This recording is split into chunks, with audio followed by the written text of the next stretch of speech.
But without further ado, let's get started finally on this week's session. And why don't we start, especially since one of us was not among us last time? Why don't we start with a recap of what happened last time?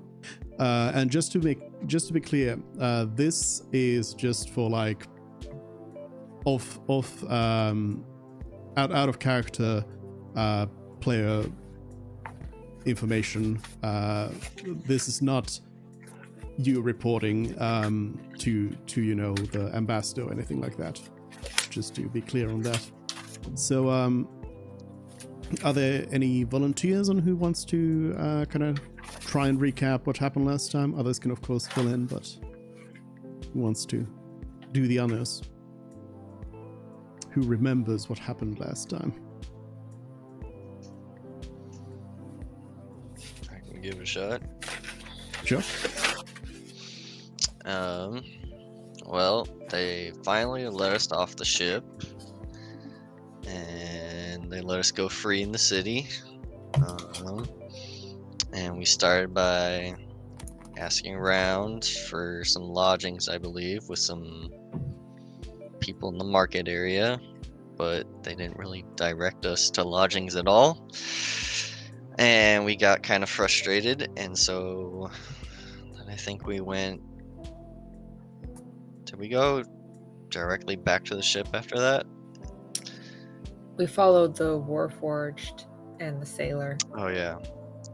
There was a Warforged that got like his arm cut off, but he just had to go to like a repair shop to get it fixed.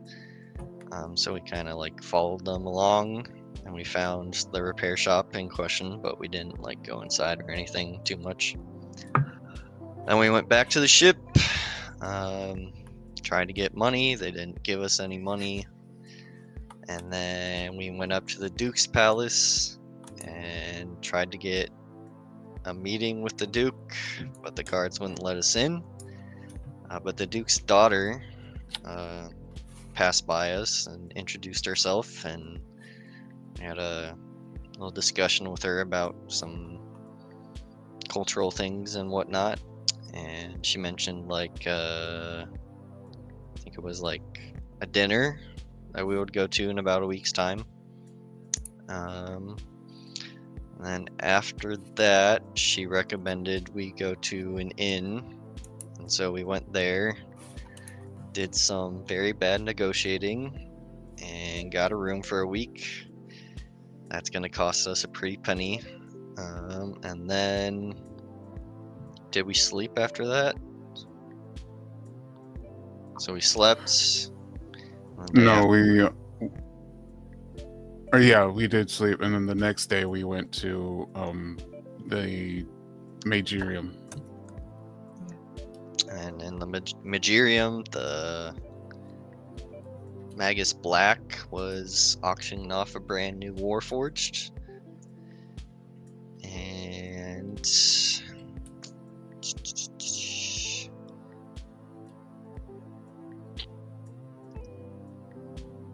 I'm just trying to think, like, the name, they said the Warforged was... There was a name for the Warforged? Yes. It was Yeah, Ivorall. because he was a hero of the war. Yeah. Oh. It was Ivorall Reborn, which I thought was interesting. Because I will forget as well. And they said... You will all quickly learn that I take notes, still forget so much shit. Misremember half the stuff. I don't know what happens. And then they said Ivorall had returned to serve the city again. So they're called Ivorall, right? Ivorall, yes.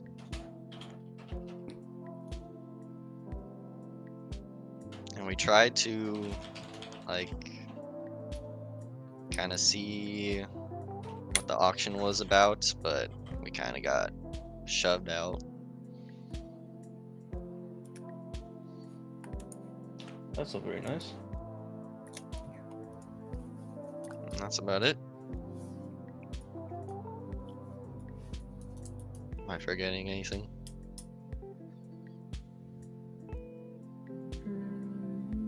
I don't think so. As far as I remember, that's pretty much all that Oh. happened. We witnessed someone get arrested. The police have rings that can freeze people in place, and some of them do, not all of them do. And then also some of them have like little eyeglasses that can presumably see magic, from what we can tell. And they get those items from the Magirium. And their justice system seems very harsh. And there is a prison called Cold Iron. Cold Iron. Yes, Cold Iron. And that's outside the city.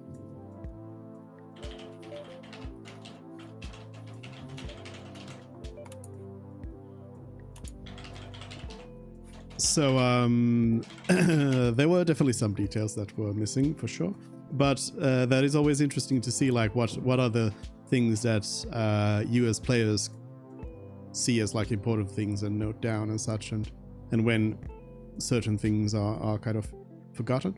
We're also getting so paid I of course won't comment on those. But the one thing I will comment on actually is that Cold Iron is not outside of the city, because you can like literally see it from your current position. Okay. Yeah, it's on the other side of the river. Because basically where we left off last time was that, yeah, you Arya tried to join the auction, try to go into the bidding, but had not kind of followed the right protocol of raising your hand when asked, and then joining the group. So they basically just said like, no, come back next time. And then you kind of were pondering what your next move would be, and I believe one of the suggestions that you had was to kind of just stake out the Magirium, and wait for, I think your plan was to wait for somebody to come out, a worker, and then you could interview them, I guess. I think that was kind of one of the plans, but basically where you are now is that it's pretty early in the morning, before noon, and you are basically just I suppose sitting down on the across the street from the Magirium. Okay, thank you. And I would note, I want to say one more thing, which was that the session previous to this, previous to the last one, the last thing said, one of the last things said by Ali was that your like first priority was going to be to get a map, and then none of the other people here have last time did even like remotely bring that up as a thing that needed to be done or anything. Well then. So that has not been forwarded in any way, and I so It's a good thing that we have something to do now. Yeah. Anyways, so if we want to leave a few people on surveillance of the Magirium to talk to the person who comes out, and someone else wants to go and find a map, or if we want to just do everything together as a group.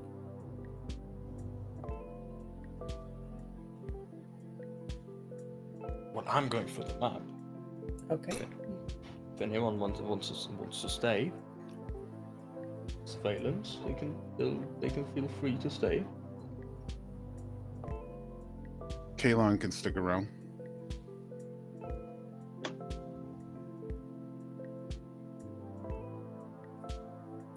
Artie, what do you want to do? Do you want to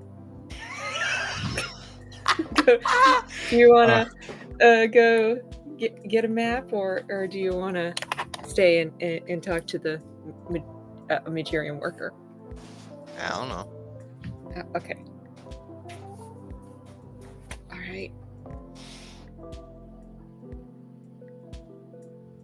As you're kind of pondering things there and kind of just thinking about what to do next, suddenly a little human child ambushes your group from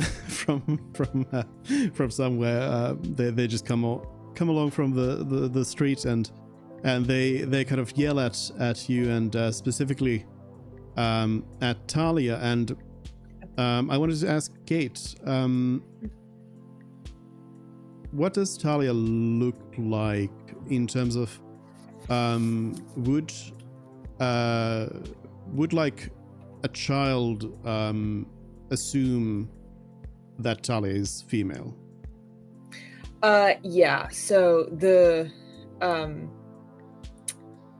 I have a reference photo, but she looks very human. She has like almost like lynx ears, but they're not up here. They're where human ears would be.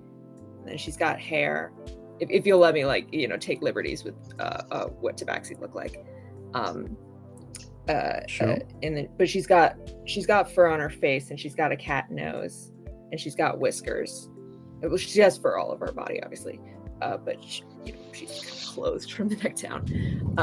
But she is mostly humanoid looking, so yes, you'd be able to tell she's female. But specifically, she's also like feminine looking. Oh yes, also yes. Yeah, and specifically to like a human, not another Tabaxi. Yeah. Sure. Okay. Well, in that case, yeah, the child runs over and yells at you and says, "Hey, lady, what are you?"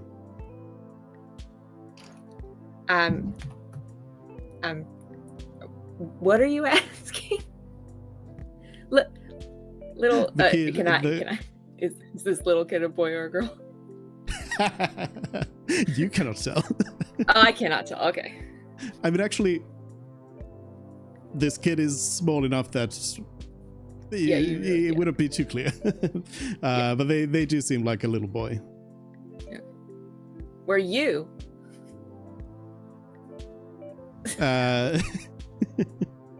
The boy just says, "I'm human. What are you?" Oh, I'm a Tabaxi. What's that? Well, the Tabaxi were this is Oh, I'm getting Goes into popcorn a- for this. Goes into a full-on law discussion. the Tabaxi were created by the Great Lord, the Cat Lord.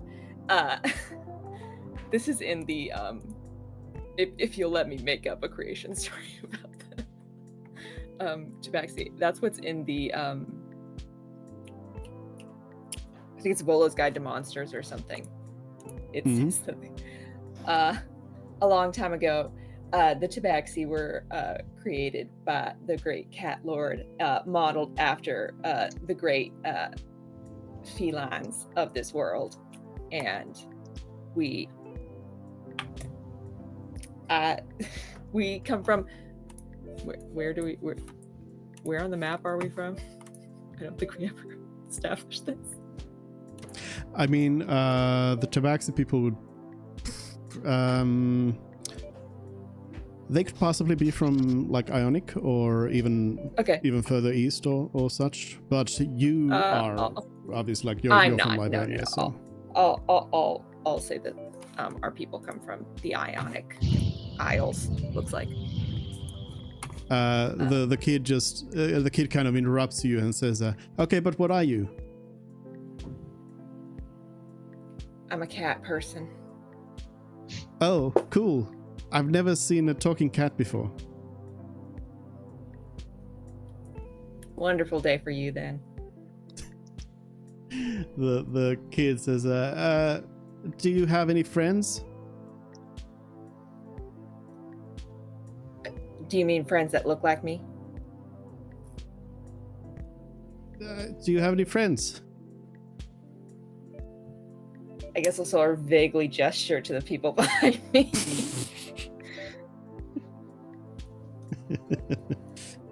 Sure. Oh, okay.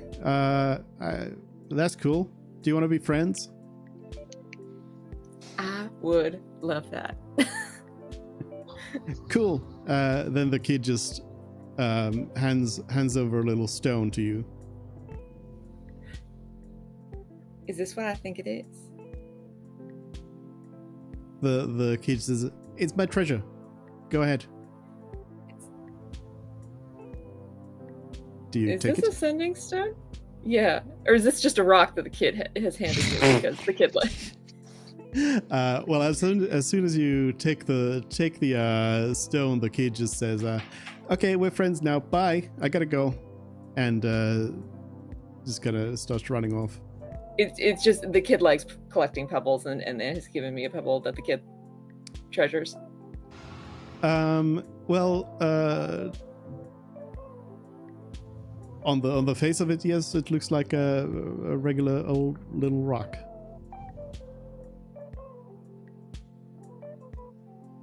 Okay. Interesting. Congratulations, you've made a friend. I have. That's fantastic. I didn't even get his name. Yeah, that's well. Nor did he ask for mine. Very rude little boy. Sweet little boy, but rude. All right. I'll pocket the little pebble. All right, you can add a 1 pebble to your inventory. I will. In fact, I will add the pebble to my inventory. Oh, that also reminds me. So we did establish that you're going to be expected to maybe not carry all of your stuff with you. And now that you have a temporary little place to be, let's go through everybody here, and what is like your default, like, civilian carry-on stuff? Let's put it that way. Like, what is your day-to-day, unless otherwise specified? What's stuff that you bring along? Like, obviously you're wearing clothes, and you don't have any options for clothes right now, so you have what you have. But what other items do you carry other than your clothing with you? Let's start with Kalon. Kalon's probably the odd man out, because he carries all his stuff with him at all times. So he has his backpack on, and both his kit satchels, and his kit satchels have these loops on them where he slings his axes. But of course, one of them's missing because one of them is now what's the word I'm looking for? Like collateral. Collateral. One of them is Yeah. collateral for our room. Yeah, I'll say the axe that would hang from his left satchel would be missing. Mm-hmm. And other than that, he's wearing his usual travel leathers, and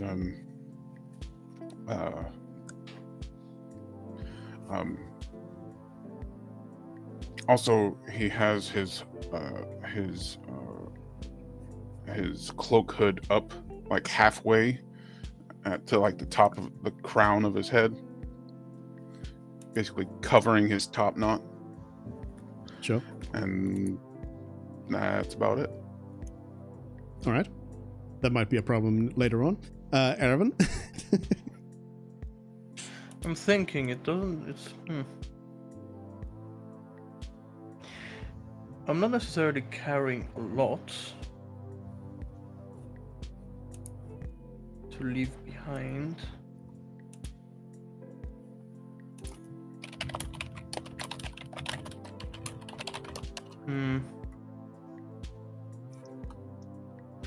I don't know how smart it would be to leave my armor behind. because it's standard civilians don't really wear armor, but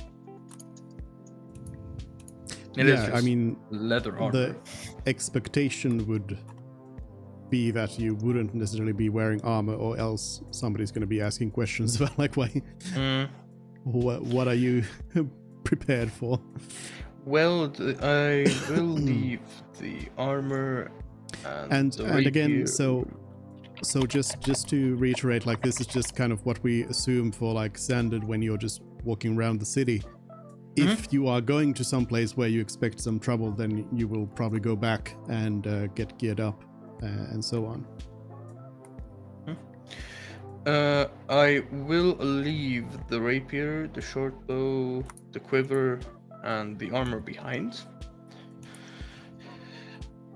I will keep the pack and the tools because they're in my backpack anyway. I'm gonna look into that, and the daggers as well. They're concealed anyway, so no one would. They would be hardly noticed. Sure. Yeah, a small weapon like a dagger could be concealed, yeah. Yeah. Unless that's someone about it. searched you. Well, yes. Then they'll be like, what's this pokey thing here? What are the rules on self-defense? Don't worry. You haven't asked anyone. Okay, that's a good question to ask then. Yeah. Ari. Artie's got like a small satchel. It's got his book, some paper, and some charcoal. Sure. And Tully. Will you allow my leather armor to be worn underneath my robes? Yes, I would allow it, but it's still going to be obvious that you're wearing some sort of armor. You can very well wear robes on top of the armor, but it's still armor. It's not there. concealed, if that's what you're It's asking. not concealed. Okay. Can't really conceal your armor. All right, then I will not wear it. I will not wear my leather armor. And I'll just. That would also be kind of. Sorry, go ahead. No. I want to know. I was gonna say that also might be a little stuffy, being, a furred cat armor and then your robes. Yeah, that's a fair Yeah, actually, point. I haven't brought it up, but the climate here is slightly warmer than what you're used to around like the Oh, boy. capital. Oh. Capital region. It's not like super warm or anything, but you do notice that it's like a little bit warmer than you would have around there. But there's also various climates around Livonia, so nothing you wouldn't be like completely unused to. But No, just my robes then. And then I'll keep daggers on me just to have a weapon on me underneath the robes. Sure, And then I sure. have like a pretty big bag with like my like small gear and stuff, like not weapons. Sure. So, okay, so in other words, if we think about your whole group now, we don't know about Arya, but we'll assume that Arya's probably, we'll just take Arya as a neutral for now. But basically, right now, if somebody were to like walk past and look at your group, they would first of all, they would immediately notice that you're not from around here because your current clothing is styled in a way that is foreign. But they would also kind of look at you and be like, those people are going camping. And also probably be a little bit like, that's a weird little group there. But yeah, okay, that's good to know. That's what we've got right now. So, you have gained a pebble. Awesome. How do you calculate armor class when you have no armor? 10 10 plus dexterity believe it. modifier. 10 plus dexterity. Okay. Yes. Basically, Wanted that. you don't have anything. So unless you are a monk or a barbarian or somebody else who gets Right. some sort of bonus Okay. for being naked.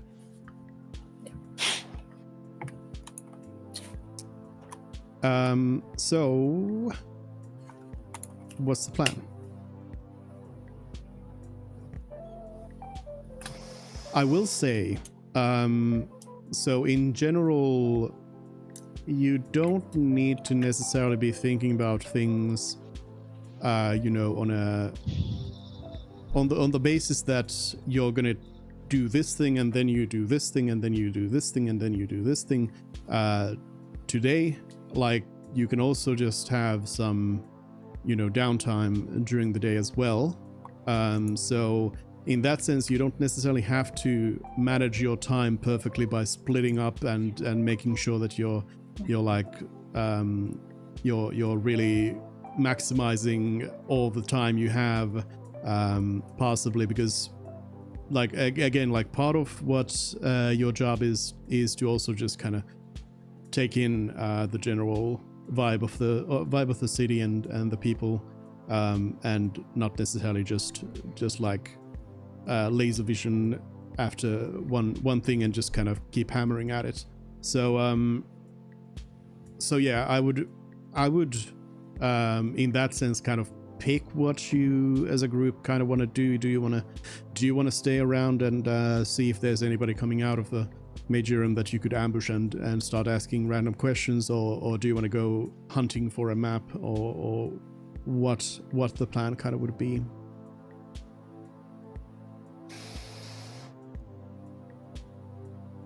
Two things that at least Erwin wants to do is, first off, look for a map and familiarize himself with the laws a little bit better.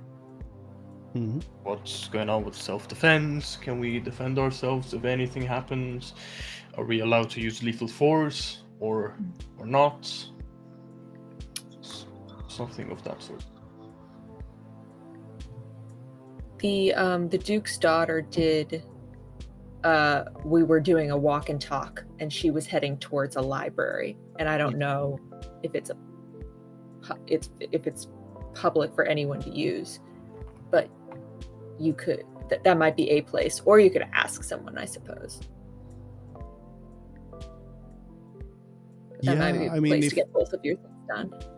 If you're looking for like just common information that people would commonly have, there's just people to ask. You don't necessarily need to go and read books of law to learn about things, when you could just ask somebody like, can I kill that person? And they'll say like, nah. There might be a children's version of the... You could have asked the boy. You could have asked the boy, yeah, could have asked the kid like, hey kid, can I kill you? And then what are you learning? The kid just says, if you throw that pebble at me, am I allowed to use my dagger to gouge your eyes out? You traumatized child. Yeah, hopefully. Oh yes, very cute little child at the beginning of the campaign being introduced. Hopefully, he will not succumb to a very horrible, traumatizing death. ADM, right? Nah. Let's hope. Nah. You wouldn't do that. You wouldn't do that. You wouldn't turn this kid into a pile of goo. He is rethinking his choices. Well, I mean, last campaign there was a kid who was there was a mad scientist who turned people into, like, you know, abomination, you know, stitching body parts and people together to create abomination things. And if I remember correctly, there were several missing children.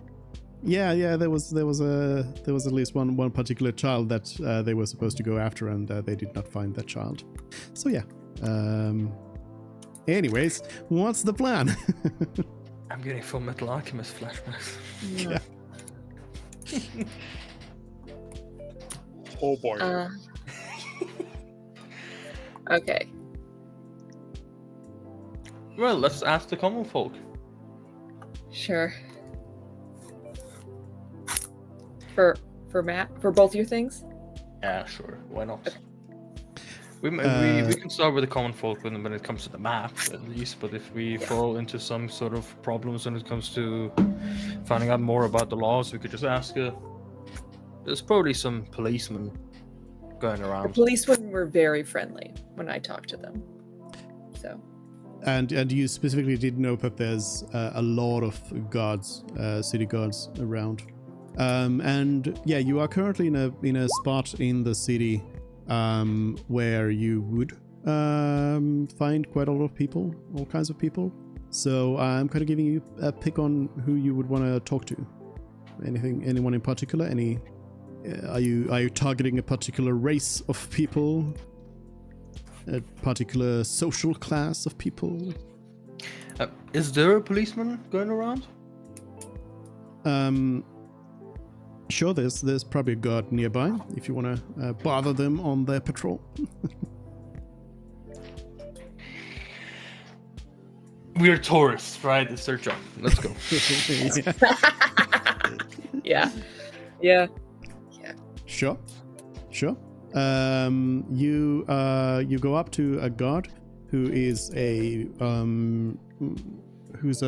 human woman, middle-aged, and she is wearing some fancy, medium-level fancy armor, and also you do note that she is carrying some strange-looking jewelry that doesn't seem to be a part of her uniform.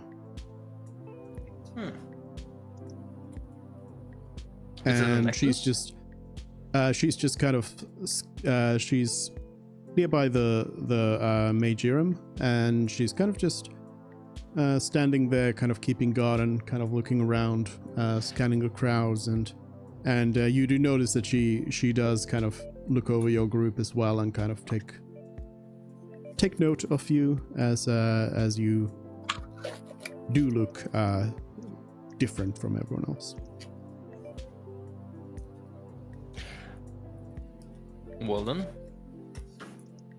let's have a chat with her. Mm-hmm. So I woke up, I asked, hello there. I hope I am not interrupting you during your line of duty. At least not that much. But I do have a couple of questions, if that's all right with you. She says, certainly. It is our duty to help the citizenry here. Although, from the sound and look of you, you don't seem to be from around here. Yes, we have. We are new to town. Let's say. I see. Where are you from?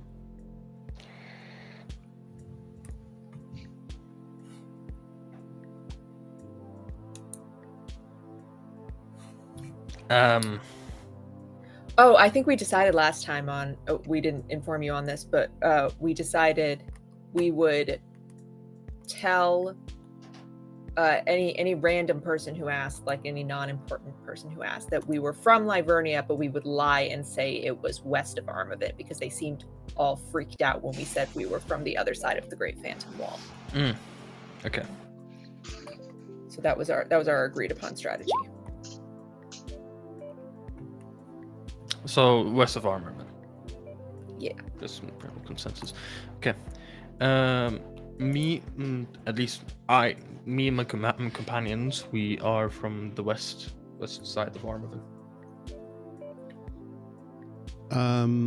She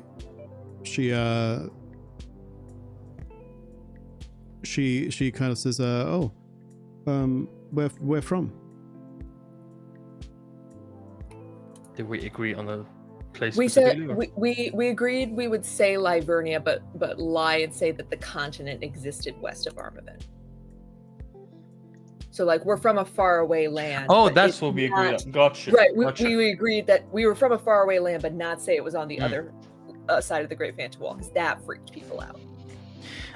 Sorry, I kind of was a little bit of miscommunication here. We actually we are from Livonia, which is a different continent, but it is at the west. It is to the west of Armaven. The god looks up for a moment and says, "Oh, that's strange.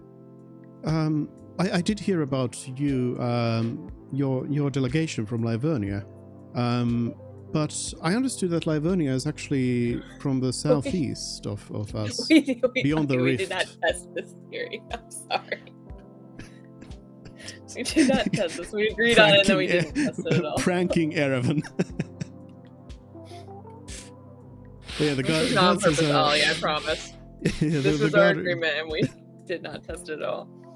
the god asks, so is it is it to the west instead? Sorry, sometimes my geography tends to fail me when it comes to the knowledge of geography.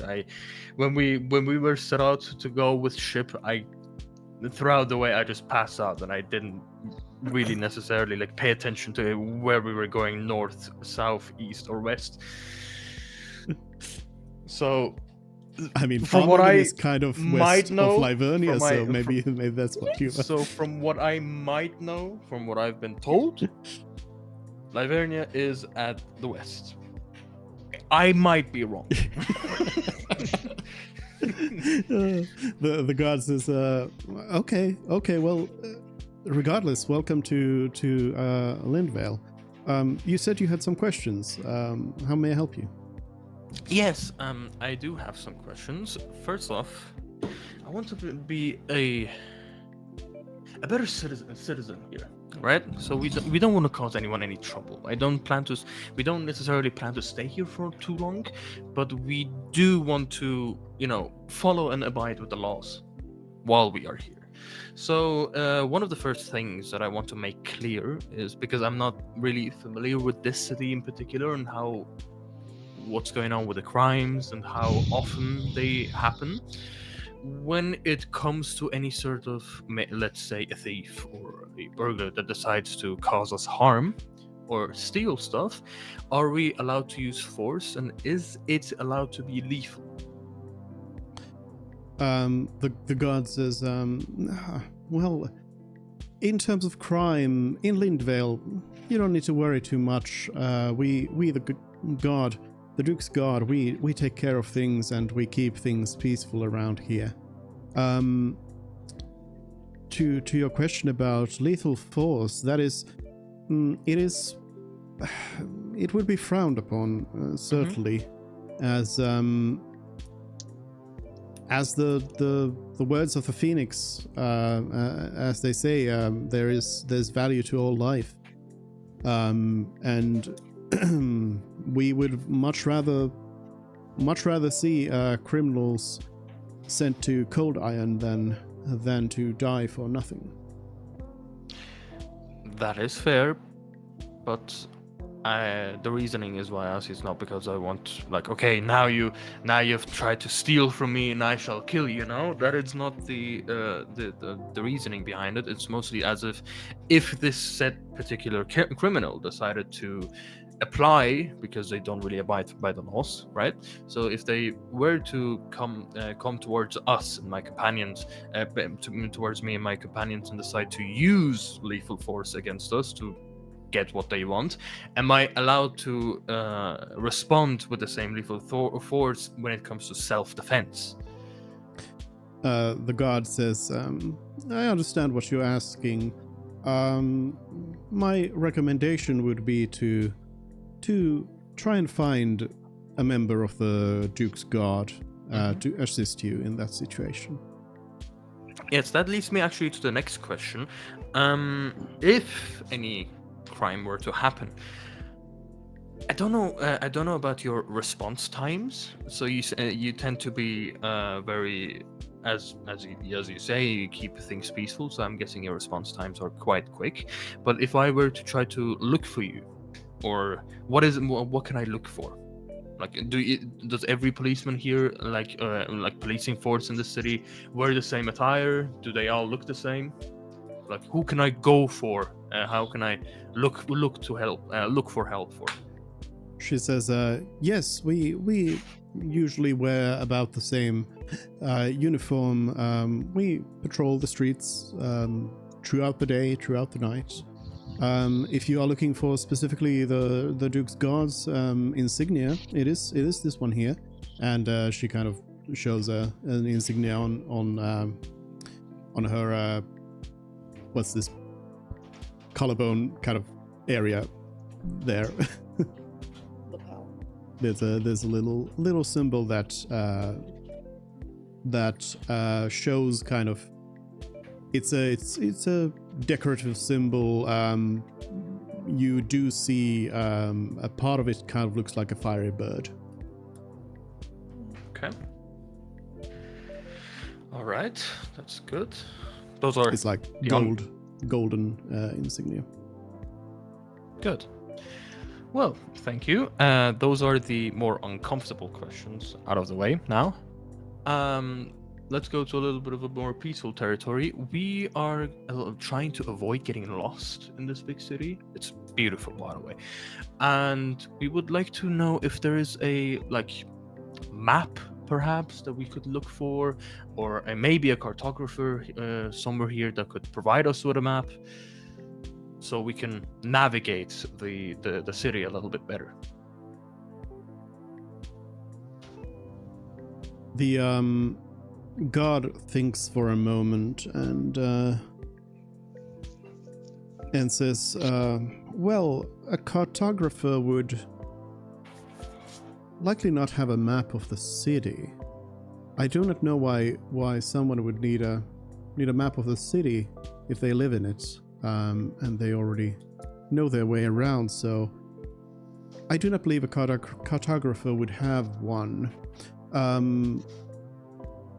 I know we the Duke's Guard, we have some maps for our own use at our outposts throughout the city, and I do believe the Duke's Palace has maps of the city as well.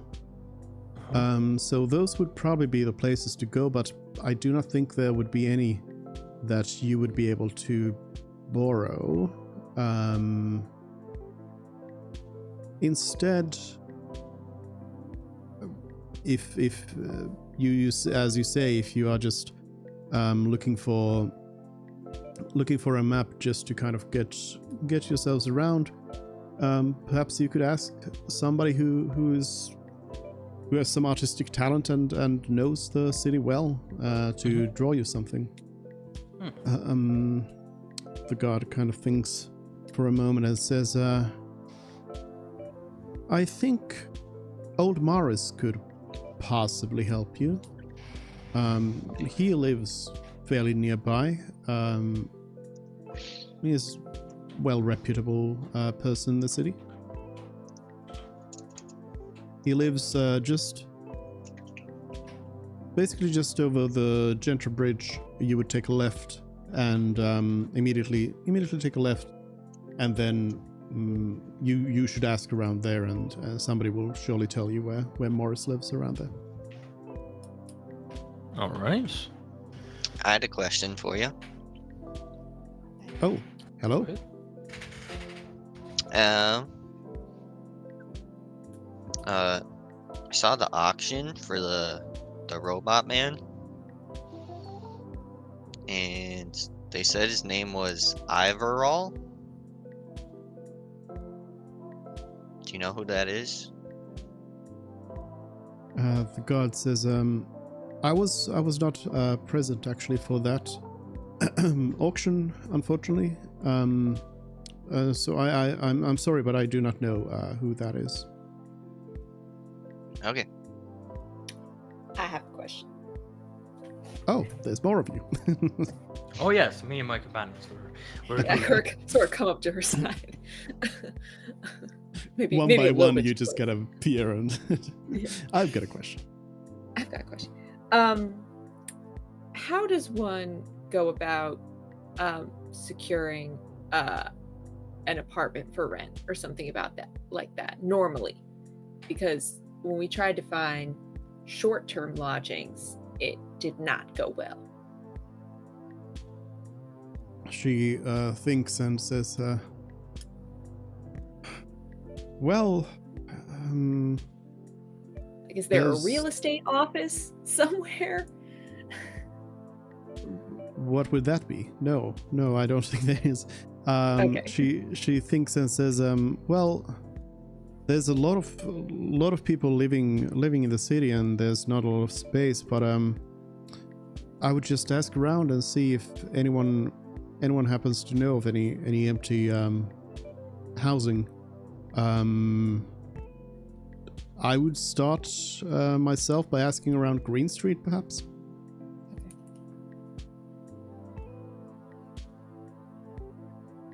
Green Street is what another person as well told you before. Okay. As a place where you could go.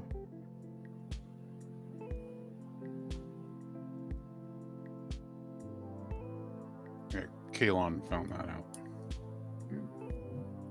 At this point, I'm tempted to like set Artie up on a street corner with a sign around him that says looking for an apartment, and just see if anyone. Artie makes a good beggar.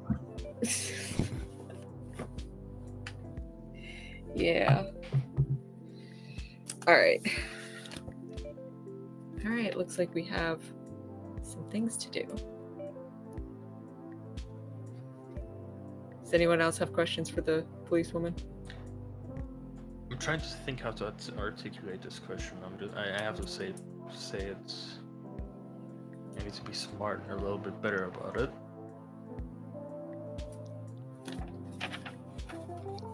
Try not to sound too much like you're planning crimes.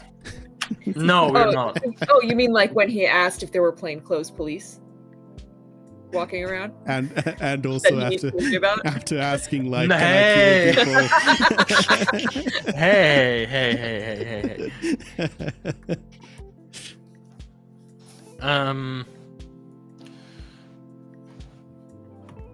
I do have one last question, if that's all right with you, and then we'll leave you to your duties. No problem. So you, Sure. throughout our way, while we were walking through in the city, we have had many some citizens walk up to us and ask us where we come from, because, well, as you can see from our attire, it's painfully obvious that we are not from around here. And every time we mentioned that we are from a different continent, they would assume that we are behind a place. What was it called again? They call it the Rift. Yes, the Rift. And they would be very, very off-put and freaked out about it. I'm not sure. I don't know if we are from behind that or not. Again, geography is not my forte. I don't remember crossing it. I don't remember crossing it. We did have some turbulence on the way, and I have no clue if that's the reason why. But would you know why that is the case?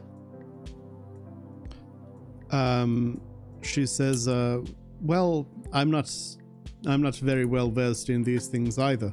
But as far as I've always been told, there's no way to cross the rift. But you are clearly evidence that it's possible. Yeah, clearly it is possible. But word of your voyage has surely not reached everyone in town yet. I was specifically briefed about it, as I am part of the Duke's Guard, but the common folk surely do not know yet. But perhaps the Duke will make some announcements later on. Okay. All right. Thank you for your time. We will not harass you any longer. We shall leave you to your duties, and thank you for the information.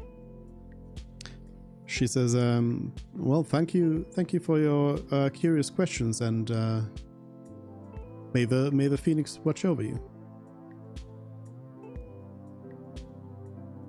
Well then.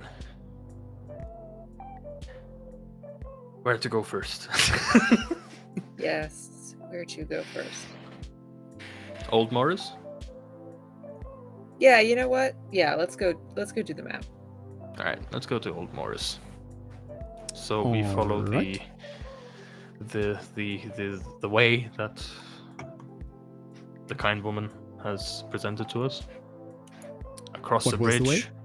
Across the bridge. Straight left. I did remember. Across the bridge, straight to the left, but afterwards she didn't give any specifics. She said that if we were to ask someone there, they would know where Old Morris is. Yep. So you ask around, and well, first of all, you cross the bridge. So basically, right next to the Magirum, there's a pretty nice looking bridge that you go across, and to your right, to your right behind you is the Magirum, but then to your right, in front of you do again see the cold iron prison there. But yeah, on the left, it seems like there's just some kind of random housing going on. In general, when you look ahead, you can see that the kind of quality of the city, in a way, goes down a little bit, slightly. Like it seems like this side of the river is not necessarily the better part of town, which kind of adds up to the fact that to kind of your west, behind you, is where the hills are, where the noble districts are, and where the Duke's palace is and everything. So that kind of seems to add up. But yeah, you ask around for Old Morris, and somebody tells you, shows you like that is the house, and they also tell you that. Actually, do you just ask for like Old Morris, or do you say anything else about what you're doing there? To my knowledge, we're just looking for Old Morris's shop. Sure, yeah. They'll point you to Old Morris.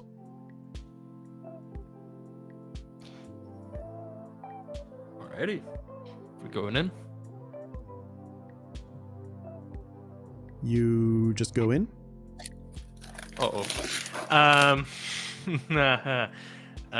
Is there anything on the door? Any indicators as to like? Is it break time? Is it like lunchtime at the moment? Is it anything? No. Is this no. a shop or is it just his house? It's just his house. That's what I was getting at. Okay.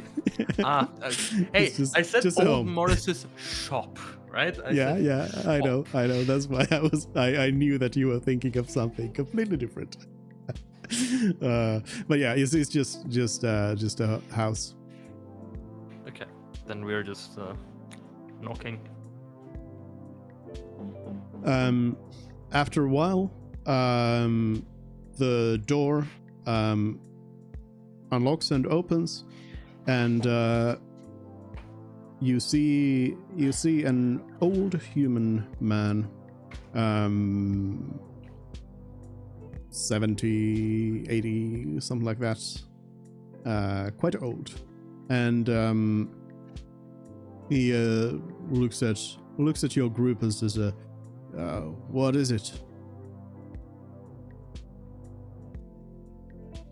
Well, hello to you too. We have been told that you are an artist, and you would also know a lot about the city. So we are just a bunch of tourists new to town. We are trying to avoid getting lost in the town. And when we asked the guard, we have been pointed towards you, that you would maybe be able to provide us with a little map. Not necessarily a map, but if you could draw us a work around throughout the city. Morris looks a little like offended and says, "An artist? Who told you I'm an artist?" We haven't been told that. artiste. We haven't been told that you were necessarily an artist. We have been told that you are. Well, we asked the guard what we were looking for, and we got frankly sent towards you. That you would be apparently one of the best, if not the best one for the job. Morris says, "I'm no artist. I'm a man of science. I'm an engineer, and I have done so much for this city over the years, just to be called an artist by some foreigners. Who are you anyway?" Well, my name's Erwin. These are my companions. Pleasure to meet you. We have heard that you have a very high standing and very high, quite a high reputation in town. We were just unfamiliar with what it was exactly, which is my ignorance. I apologize. What is it that you make?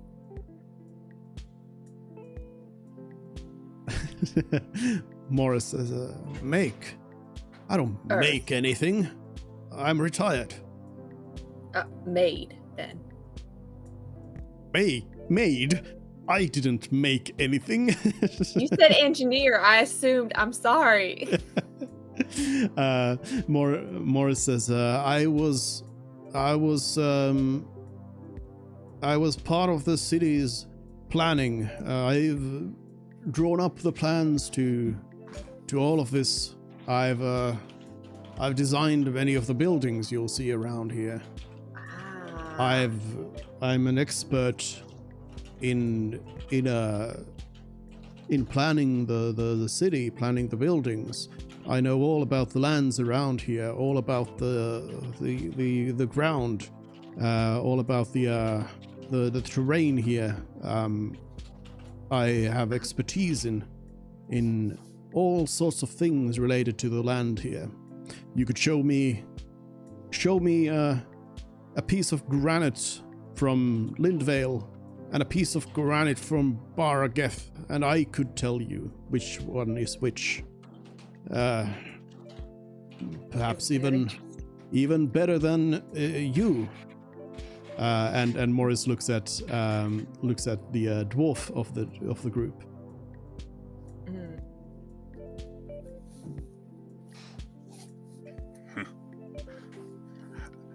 I'm not stonecutter. Morris says, "No, understood. Very well. I could draw you a map. Yes, but what sort of payment do you have in mind?" May I ask if I don't intend to be rude, right? Before I ask, this is to DM. Is he human? Yes, an old human. An old human. You seem to be very knowledgeable about everything here in this beautiful continent. But have you ever stepped to a different one?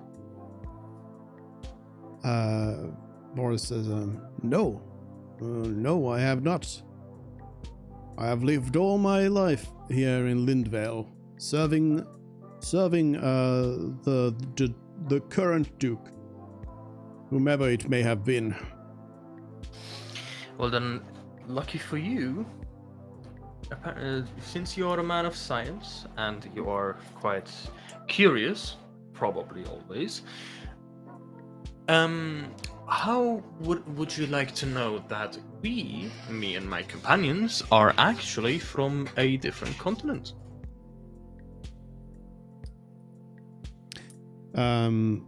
He says, "Well, I thought as much. You don't look like you're from here. You look like you're travelers, and you don't sound like you're from here either." I did try to work on my dialect. Did it not work? Okay.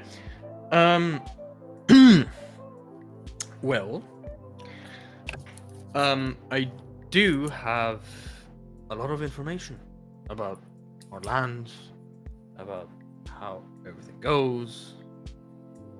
If you have any questions, I On might be that able. on that note, if I may interrupt, Duke, would I think I would have brought, this is something I thought about but I hadn't talked to you about. I think I would have brought books on the ship. Like general, like in my field of study, like books that I would have just like general books that I would have had in my house with me. Well, first of all, why? Well, just because I don't know, just like for reference points, because I didn't know what they would have here. Yeah, but also like, why would you bring books that you've studied? But also, I mean, yeah, I don't have everything memorized. You could probably have some books with you, but probably not a lot. Considering it would just be some stuff that you would have carried. Yeah. I was thinking like maybe like 5 books tops on in my field of study. But like, could I then say to him, because I'm picking up what Erevan is putting down and saying, and I'd say, you know, I have my field of study is actually geology and arcane properties of minerals, and I actually have a few books from our continent across the rift on our things, and maybe that would interest you. Old Morris looks at Talia kind of surprised and says, "Whoa, you're a geologist. Very interesting. Why don't you come on in, everybody? Come on in over here." Well done. Thank you. And Morris kind of leads you in. It's a pretty small little house, but he opens some cupboards, and you see that there's a lot of different little vials with stuff in them. You see some random rocks and everything, and Morris picks up a couple of rocks and puts them down on the table and says to Talia, "So, please tell me, just looking at these, what can you say of them?" Oh, well,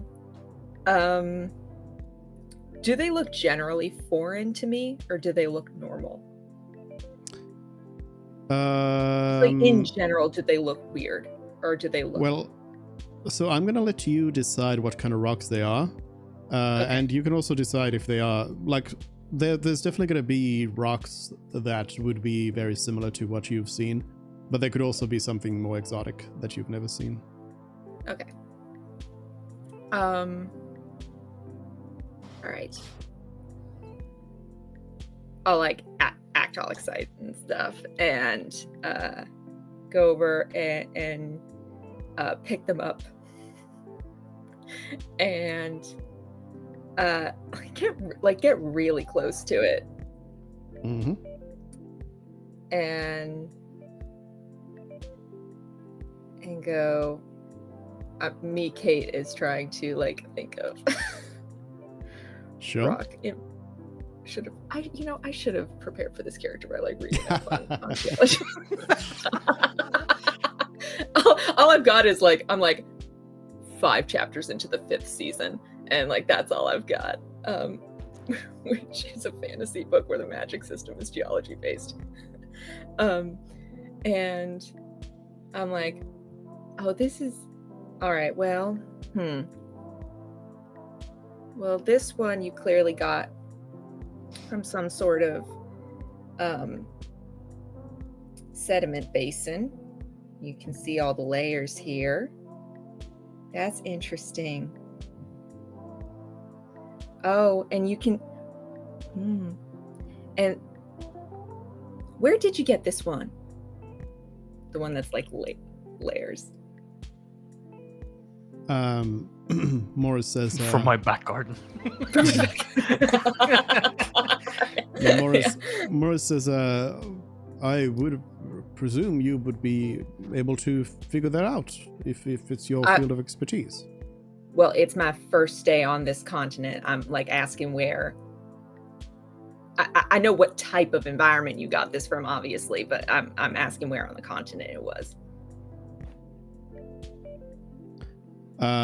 He says, well, go on.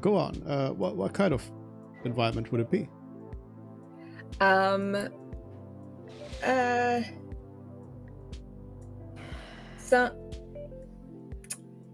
Somewhere there where there was once running water, like a river or something,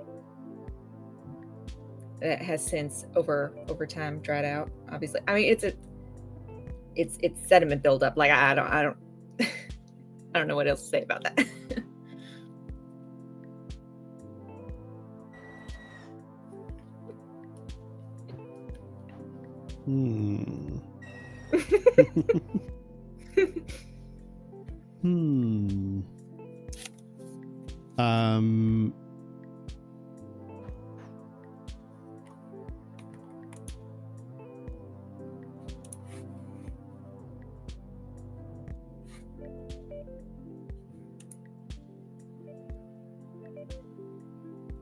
Maybe like a delta or a canyon or something.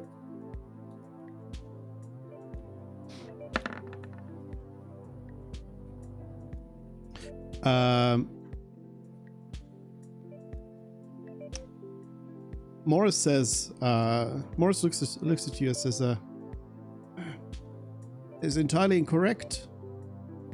This is a rock from the mountains up north.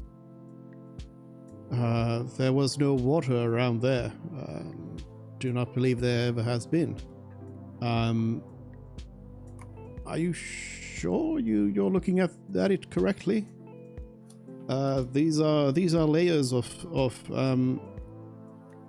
hard pressed minerals, and it's from a cavern in the mountains of Barageth. Perhaps such things are a little different where you come from. Well, I know we do have running water under mountains.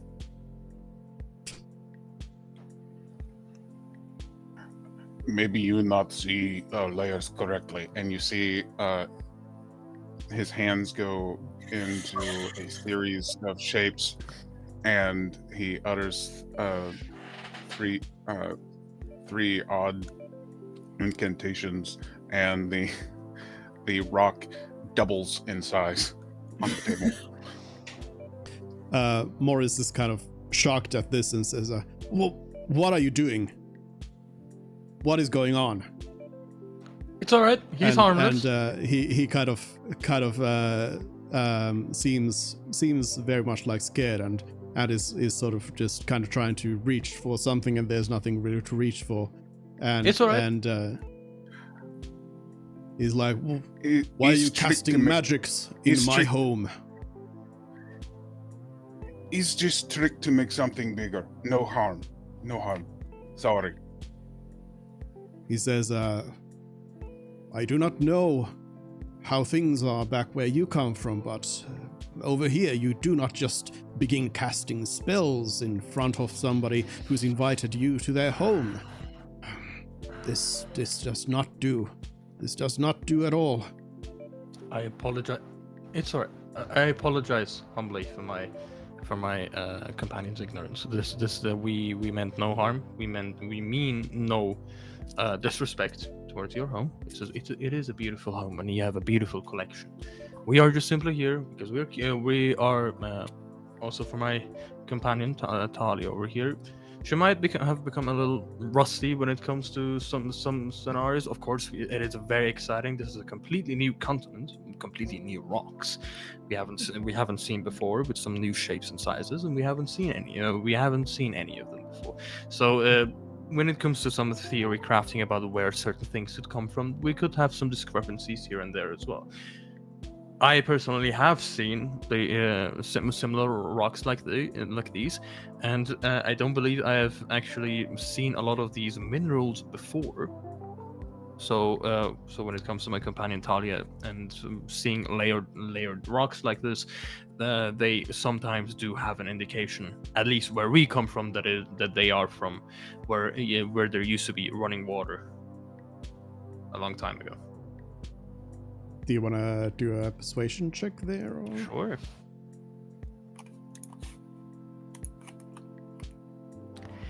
It's gonna fail miserably, isn't it?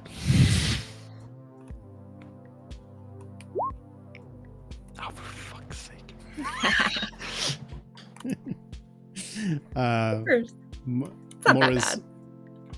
Morris does seem to calm down quite a bit and just kind of regains his composure and says, I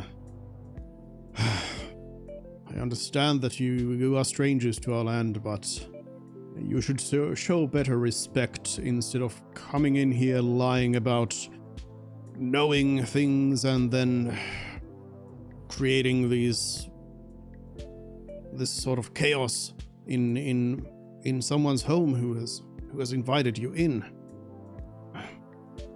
I can let you know that our companion.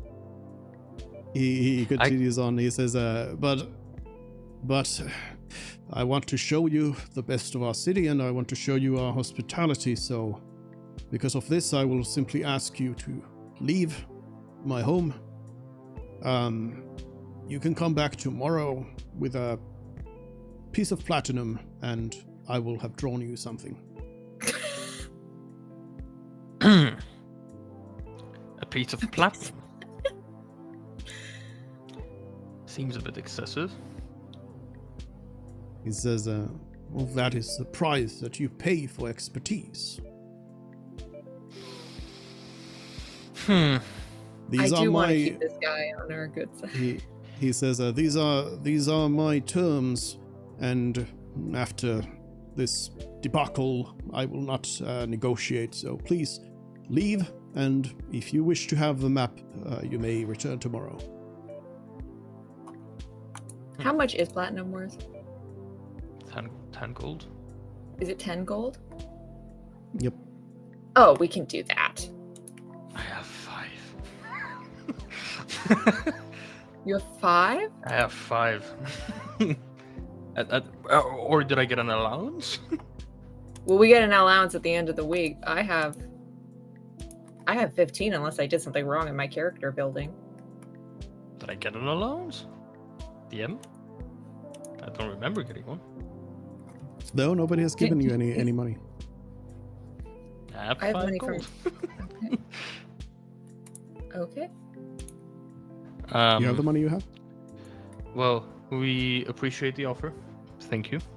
But we would. Yes. That sounds nice. Before we agree, we would have to think about it. We are still. I will pay. I still terribly apologize for my for this for what happened in here. I do want to clarify that I'm not very sure. I'm not very sure where you come from when you say that when you were talking about lies, but we'll leave that be. I do wish you a great rest of your evening. All right, time to go. I'll make eye contact with him as we leave. Or the old Morris. Yeah. I got it. Sure.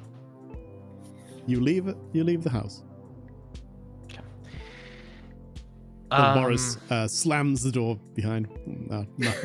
Not fully on slams, but kind of just pushes this pretty hard, and you hear the lock click. And I get a little bit louder as I leave to make sure he hears it, if he is behind the door. And here I thought a man of science would be a little bit more curious. Disappointing.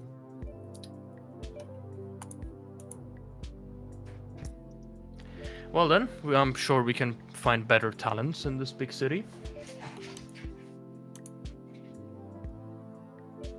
And we leave. I forgot your character's name, the Draugr. Kalon. Kalon. Kalon, do me a favor. Do not cast spells in or use your trickery in other people's homes. It is jarring, even for us.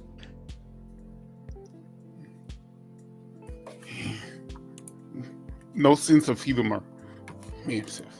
And I'm sure no one speaks Undercommon, and he says like a phrase in Undercommon as he continues following. Well, in case somebody does speak Undercommon, what is this phrase? Oh, it's just it's basically just like a Oops, kinda like fuck, good for nothing. shit. Oops. Well, now everyone knows what I can speak. I have not looked.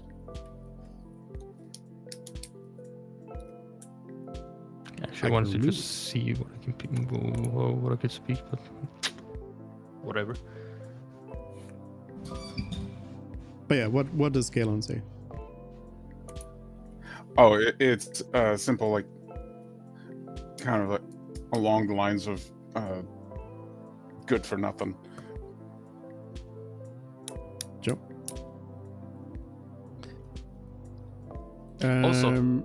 Yep. Also, Talia, I do have high confidence in your abilities when it comes to your field of expertise of geology. Yes. Mhm. So, something that I do want to tell you, even if you're wrong, you should keep your stance a bit harder, because you have been studying this for I imagine a long time. So, and he might have been a man of science, but that doesn't make his and though he only said he knows exactly where everything is coming from, he might not know how it came to be, right? So Yeah. do not undermine your knowledge. I It mean, might there have is been running correct. water under mountains. Yes,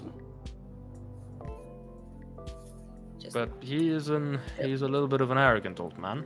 Sometimes you get to see some of these people who are a bit stubborn. Well, thank you, Aragon. I appreciate that. All right, I believe we can find a better man for the job. Let's go. Are there like caricaturists or things? No, you haven't seen any. No. I mean, we'll still have the problem with the money conversion, but maybe we can find, because 10 gold, I have 10 gold. I can pay him, but it's 10 gold in our currency, which he might not be happy about. Could look for work. Chamber pots always need to be emptied. That's true. Somebody always has something lost. Yeah. He did.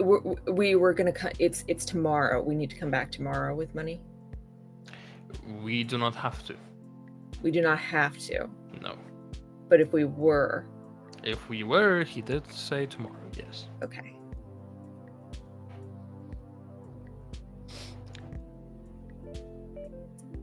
But again, this is a big city. We could find a better man for the job. It's true. But we still need Maybe money. someone whose We actual do still need job money. is being a cartographer. Yeah. I'd like to keep that guy on our good side. He seems helpful. He seemed like he could be helpful if he Yes. wasn't so mean. Well, if you can make him help us out more, then you go ahead. I believe I've exhausted my.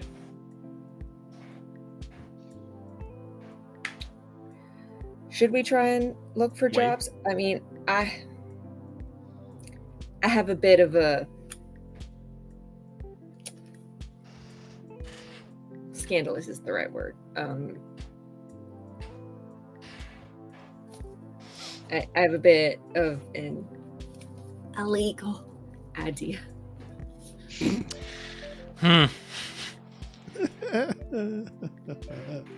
Well, let's hear your idea away from prying ears. Okay. We'll see. There's this thing I can do. Before you say it, where are we?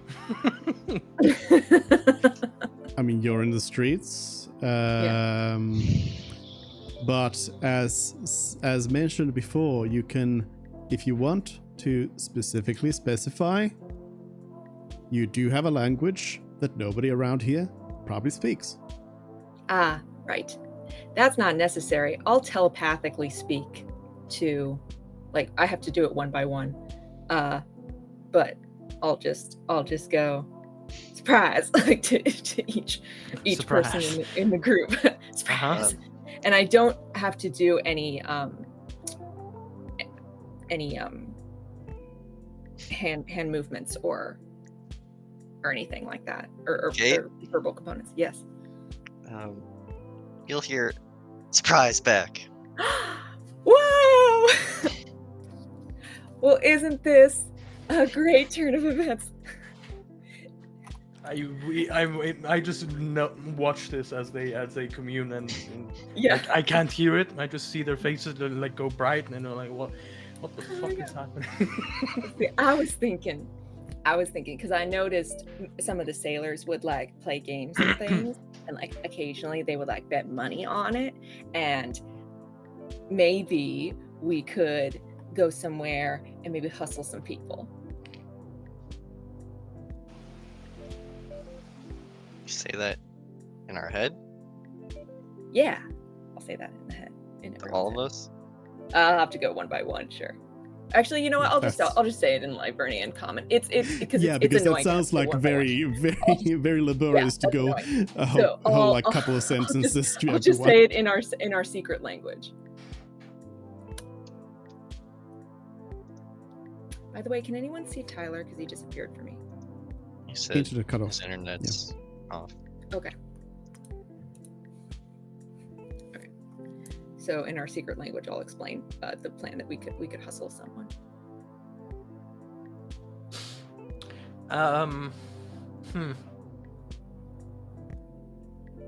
Why don't we just see what jobs there are first? We could do that. Yeah. let's just see if we can find maybe some Okay, fine. proper jobs, and if we are desperate enough, then sure.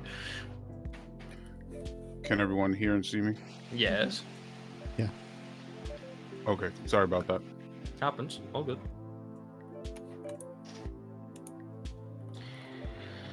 Well then, where do you go here for jobs? Now we don't have a map. Can you go to the Merchants Guild? Oh yeah. Yeah, I was gonna say there's a Merchants Guild.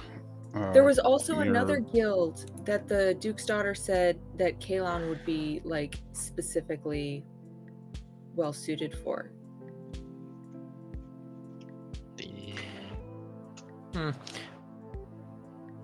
Do I have a piece of paper? The Outriders. I do not believe you have, but Ari does. Ari, do you have a piece of paper? Oh, yep, sure. Just rifle through and pull one out. May I have a pen? Or anything that could write? You got some charcoal. Works. And them too.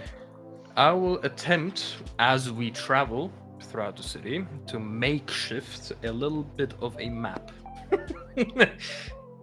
Just one that helps us from not getting lost, or at least finding our way back from where we came from.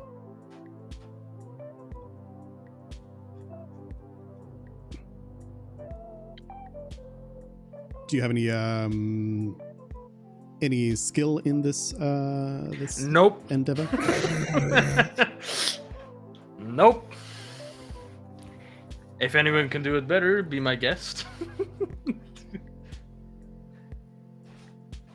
But I don't.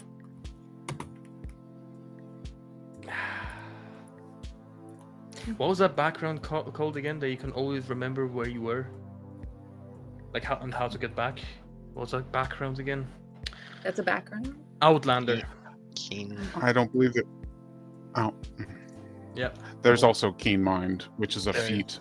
Kind of sounds like a ranger Um, ability. Where you But yeah, you're free to make notes of things that I have mentioned many places, and I have described your journey. So yeah, you are free to make notes of that and use those to navigate. Going to Urchin's Guild or Outriders? Hmm. I'm gonna make a new note. Actually, I'm just gonna I'm use very Microsoft curious about the Paint. Outriders Guild, personally. But Merchants Guild might be like safer, like a surer bet. I don't know.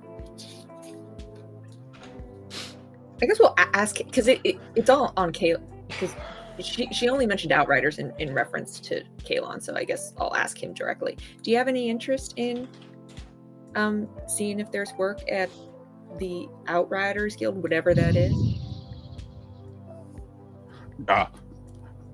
but no, I might prefer to speak with them alone. Okay. Oh, well, why don't you go to the Outriders Guild by yourself then? Then the rest of us will go to the Merchants Guild. Da. Okay. Meet back at the inn. Sure. I don't know Sure. why I'm so intent on splitting the party. You just don't like us.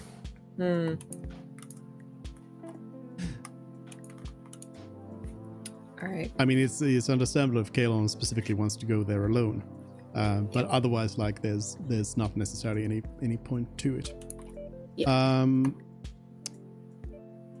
But sure, yeah, you've been told that the Merchants Guild that you're referring to, you've been told that it is to the east, outside of the city, outside of the Traders' Gate. How do we get to the Trader's Gate from Old Morris? You walk east. We ask the citizens. Most likely. You're gonna figure out your way there at the same time as Kalon is figuring out the way to the Outriders Guild as we take a break. Okay. So we'll take a break, and when we come back, we'll Neat. see about these things. So let's take 10 minutes, and yeah, see you in 10 minutes. I believe this Awesome. map is gonna go very, very well. By the way, like, I do have to say, like, I'm quite proud of the progress I've made thus far. Like, it's just beautiful. It's just a beautiful map. It's just beautiful. Absolutely gorgeous. I mean, Yeah. It is fantastic. all right. I'm seeing you in 10 minutes. And see ya. Oh, by the way, Alright. one more thing. Yep. Throughout our travel throughout the city,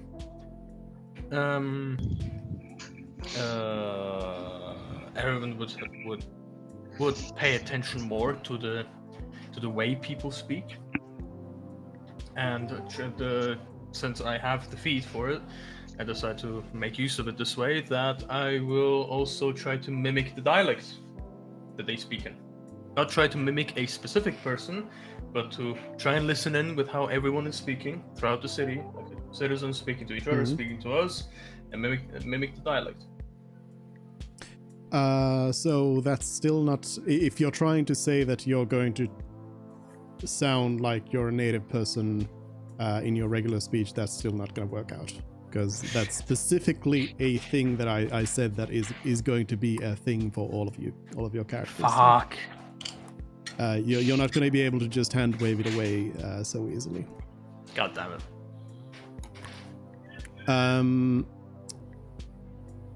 But anyway, so before we get back to it, I wanted to point out one thing, and don't take this as necessarily the ultimate truth or anything, and you are always, of course, allowed to make your own choices about things, but I would bring up a thing called the Nirvana fallacy, which is, you may also have heard it as like the perfect solution fallacy, and you may have heard of a saying like the I think it's like the greatest enemy of a good plan is the perfect plan, and so on. Just as a reminder that there's always going to be, or you think that there's always going to be a better way to do things, but sometimes if you have a solution, it might be good to just go with the solution rather than try to find the better option, better solution, better way to do it. Because this is something that you, for example, last session, you actually kind of got into this thing, and it didn't actually pay off for you in the end. But yeah, just as a reminder that you can always try to find the best thing, but it might also just be a waste of time. But anyways, so the majority of the group is heading towards where you have heard there is a Merchant's Guild outside of the city to the east, outside of the Trader's Gate, and you're asking for directions from people as you go about. And people are basically just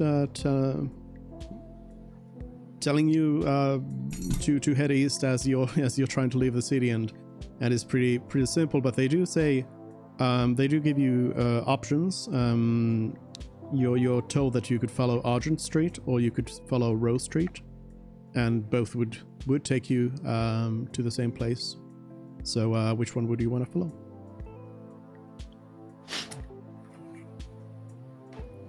Before we go, do the same citizens know if there's any skilled cartographers in the city?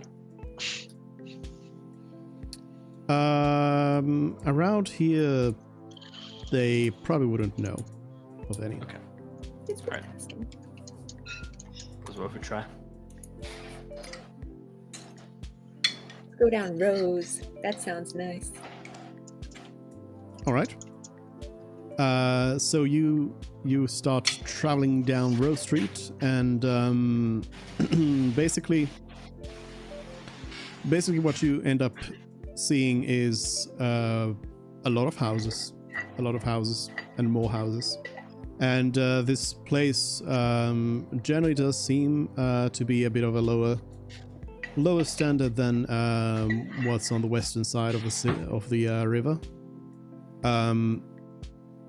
It generally looks to be of like a similar status as the docks on the other side. As you follow Rose Street, you don't really see anything too interesting on the way.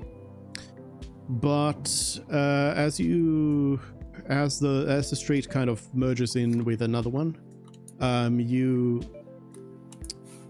start approaching a wall, and this wall does not have any sort of like specific gate attached to it, there's just a wall with a little opening in the middle of it. Would you still keep asking for directions, or? Yeah. So people would tell you that the Trader's Gate is out there, and just follow this road.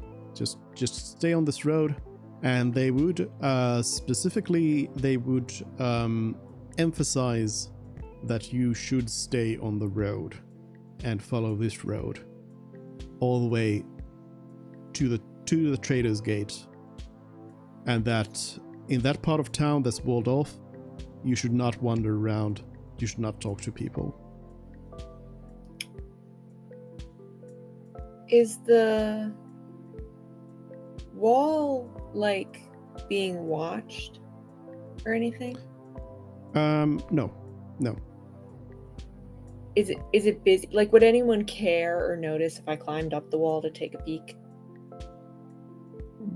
Well, first of all, it's like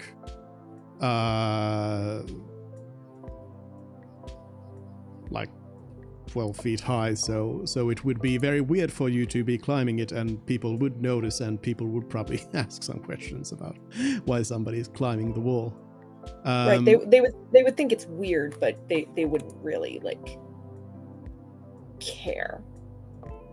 Well, And maybe ask questions, but they're not gonna like call the police or like be like, "Oh my also gosh, he's trying to get into the first of all, restricted it's, section." Like, it would be like 20 feet. Sorry, but I mean, there's no way for you to know that unless you That's ask fair. somebody. But like, just I would say like common sense would indicate that that's not something that a normal person would do. And as said, it is like you would be seen by people. And would you Alright. ask somebody, would you tell the guards if you saw a cat that you've never seen before climbing a wall? yeah, fine. I won't climb Yeah. the wall. I want to see what was on the other side. But There are also guards at the like entrance to this wall section of the city. oh, okay, then absolutely not. I would not climb the wall.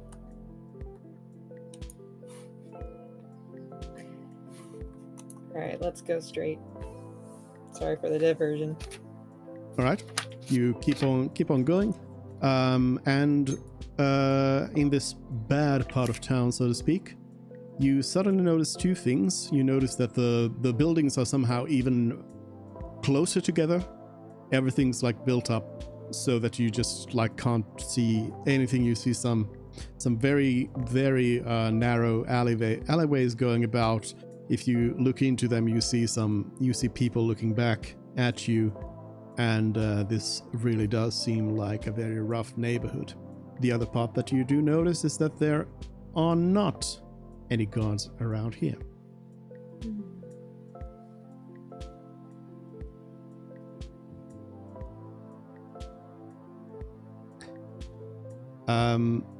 You would specifically take note that kind of on the right side of where you're going is where it looks the worst.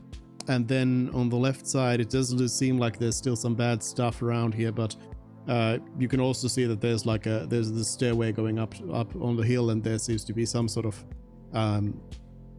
fancy looking house up there. And then you also see a guard tower, a pretty imposing stone tower on the hill that's closer than to the outer wall of the city and the Trader's Gate. I think Artie would cast Mage Armor on himself. Sure.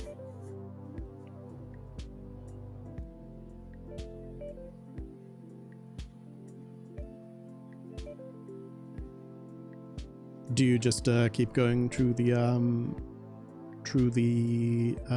gate?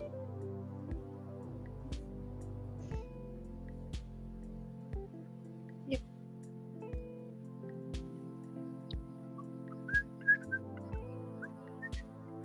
All right.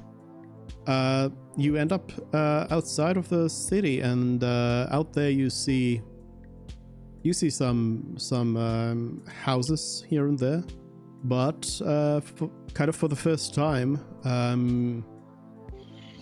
since you've been kind of in the valley part of the city, you see kind of houses by themselves instead of being built right next to each other and built with extra levels and extra extensions and everything.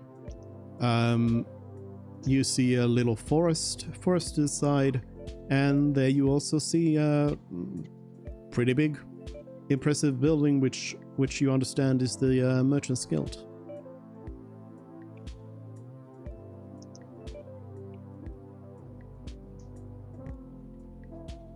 All right.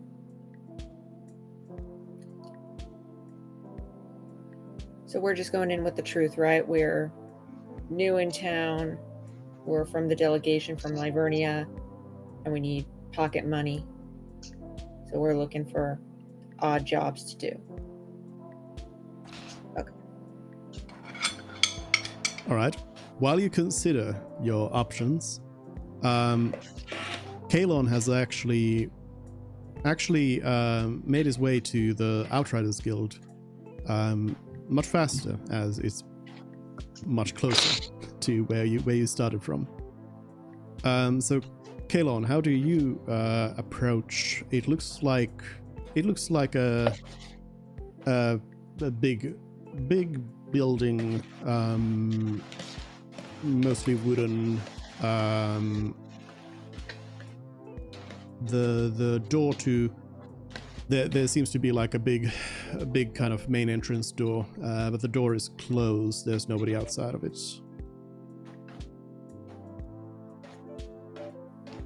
He basically takes it in for a moment, kind of takes in the architecture, takes in the shape of it, noting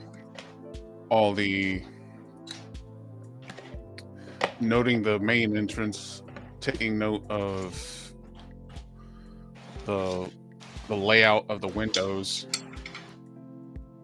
and then he basically traipses up to the door and gives 3 hearty knocks and sees if anyone answers. The door is opened by somebody who looks, you'd say they're probably a half-elf. And they open up the door and they kind of look first, kind of eye line, and then see nobody, and then they look down and there's Kalon, and they say, how may I help you? He gives a kind of a half bow and says, "Et friend, am Kalon. Am new to town and from very far away, and am need of work. And I hear Outrider Guild may have use for my kind of tricks." The half-elf says, you're an adventurer? Of sorts, yes. I see. Well, perhaps there could be some work.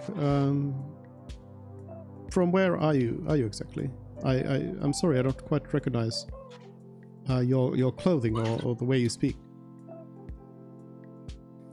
Oh, I'm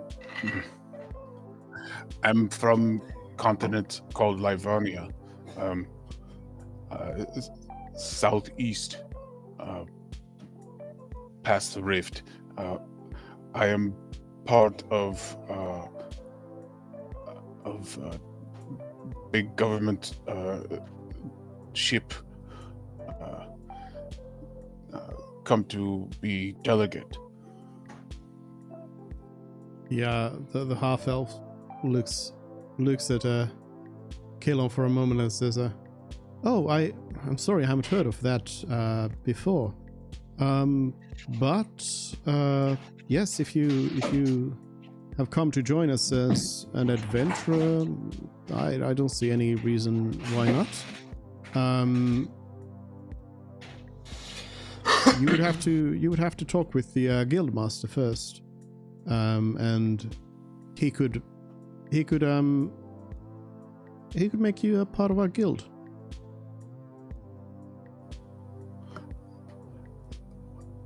Would like that very much. All right. Well, come on in. Wait here for a moment. I'm going to go and see if the guildmaster is available. Of course. You enter the building, and you're kind of in a small hall with nothing too much going on. There's some seating for you to sit down on if you want, and the place overall feels pretty quiet. You were expecting a building of this size to have a lot of people inside of it, but then moments later, the half elf returns. This time they've got an elf with them, a full-on elf, and this elf comes over and says to you, "Well met. I am the guildmaster. I hear you are hoping to join our guild."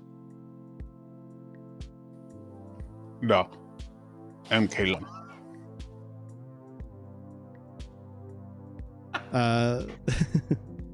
The guildmaster says, "Well met, Kalon. I am Revol. I am the guildmaster of this Outriders Guild. I understand you are from far away. Are you part of an Outriders Guild where you come from?"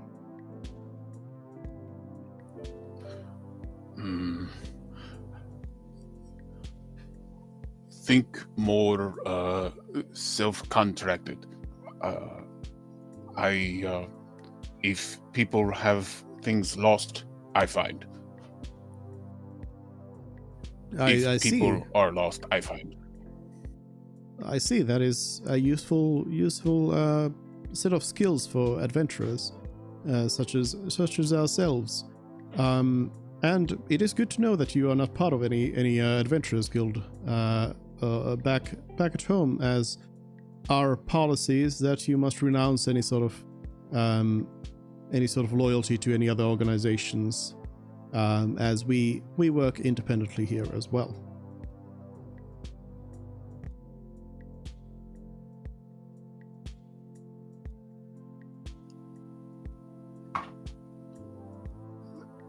That sounds fine. The elf says, "Well, tell me a little bit more about yourself. Where are you from? And what kind of work have you done?" I'm from Livernia, continent southeast of here, way past Rift. I know it sounds crazy, but I am part of delegate from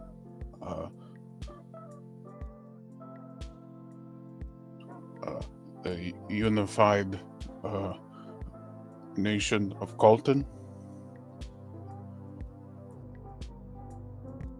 and we come here to make friend.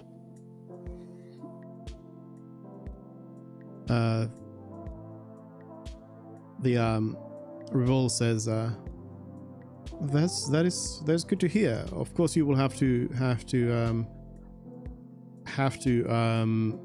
let go of your obligations for that voyage as well. But that can be done certainly. But what sort of work have you done before?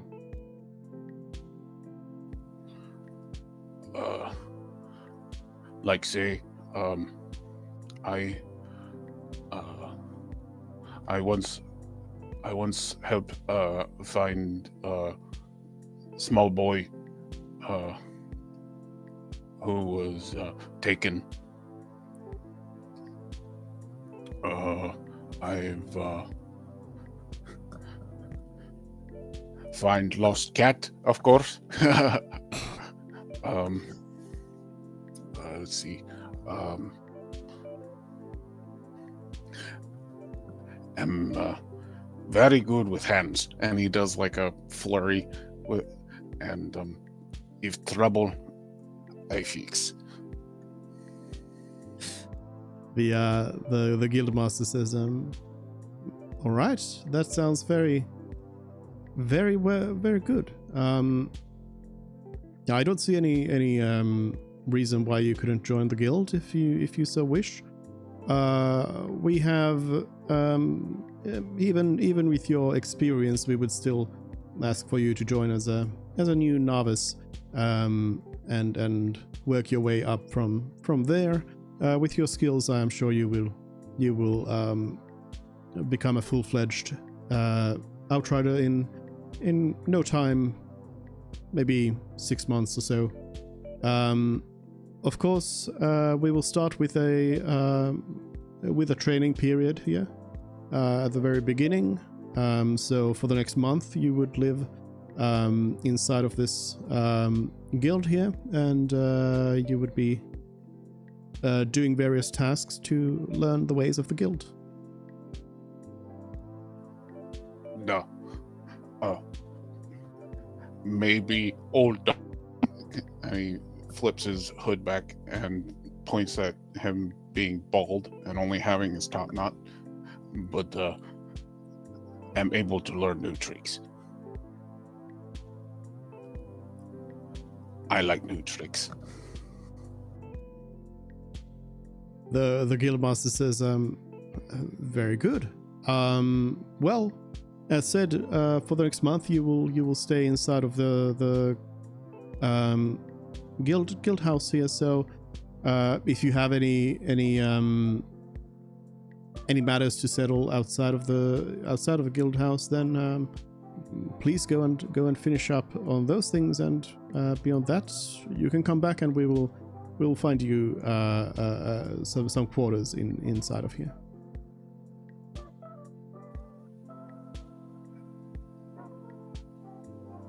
Good. I like.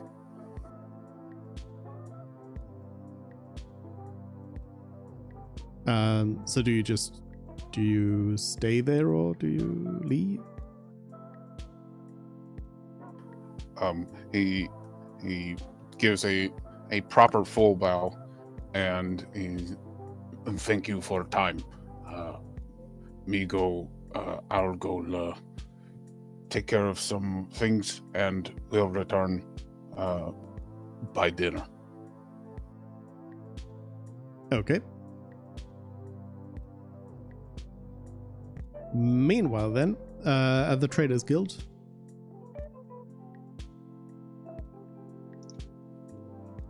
do you just approach the guild?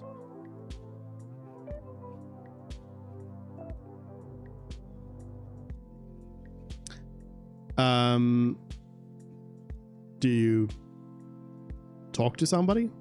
What are you doing? What's the plan? What does it look like inside? Is there any kind of receptionist? Or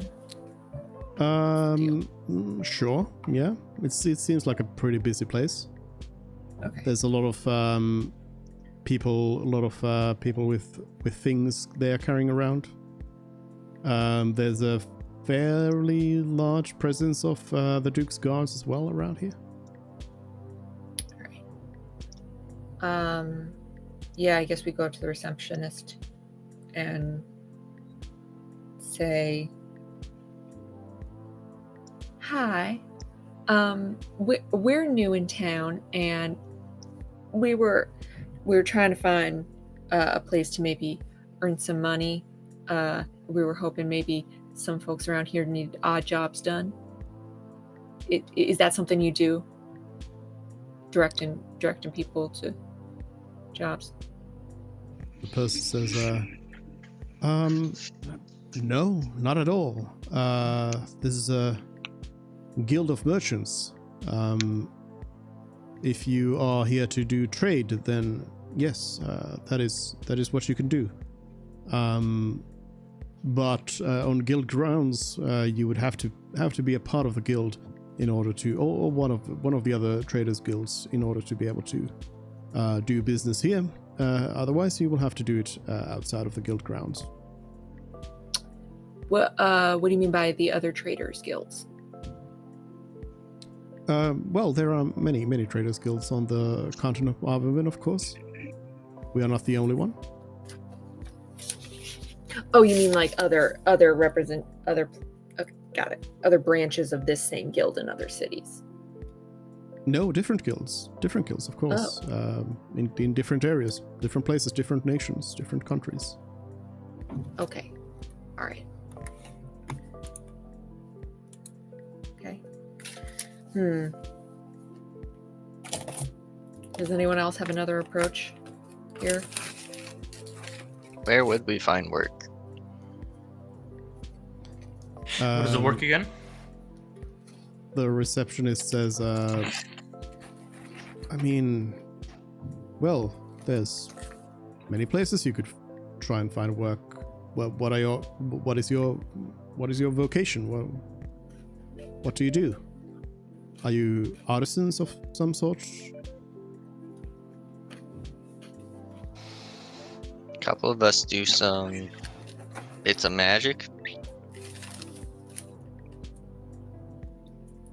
Perhaps the Majorum would have some need for your abilities then? You can just get hired at the Magirium? Well, no, I don't know. But that's where I would go if I was trying to find work as a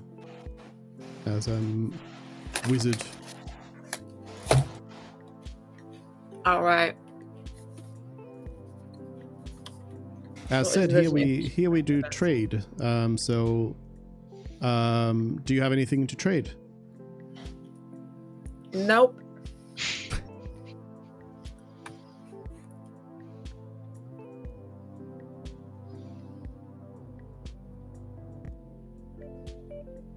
Does anyone have anything to trade?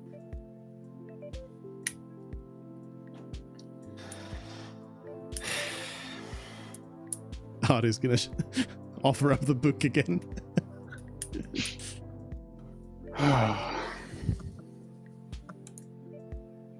The receptionist says, May I be the devil's meta? May I be the devil's meta pigeon? Please give us a suggestion. Yeah. You do have pockets full of foreign gold. That's fair. Do you know of anyone here who would be interested in foreign currency and possibly exchanging it for money we can actually use in this city? The receptionist says, well, I would maybe go to one of the banks in the city to discuss about that. I mean, if it's pure metal, then I'm sure some would find value in it here as well. Perhaps you could trade some of it to someone around here. I would perhaps suggest someone who is working with metals already. Right. In your opinion, do you expect that banks would exchange currency with a country that, like, we've just come in contact. Like, there's no established currency exchange rate. Like, I don't. I would just. Oh my god. Sorry. All good. I lost my train of thought. I'm so sorry. The receptionist says, well, see, I work here at the Traders Guild, so I am no banker. I do not know, but I don't think so. Okay. I would, if I was in your situation, I would go to the Duke's Palace and see if they would be willing to trade something. A great thought, which we have already tried. All right. So then, could you point us in the direction of a metals trader then? The person thinks for a moment and says, let me think.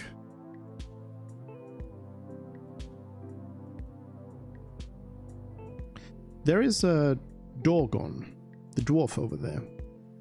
Mm-hmm. He trades with metalsmiths. Okay. Perhaps go and talk to him. All right, we'll try that.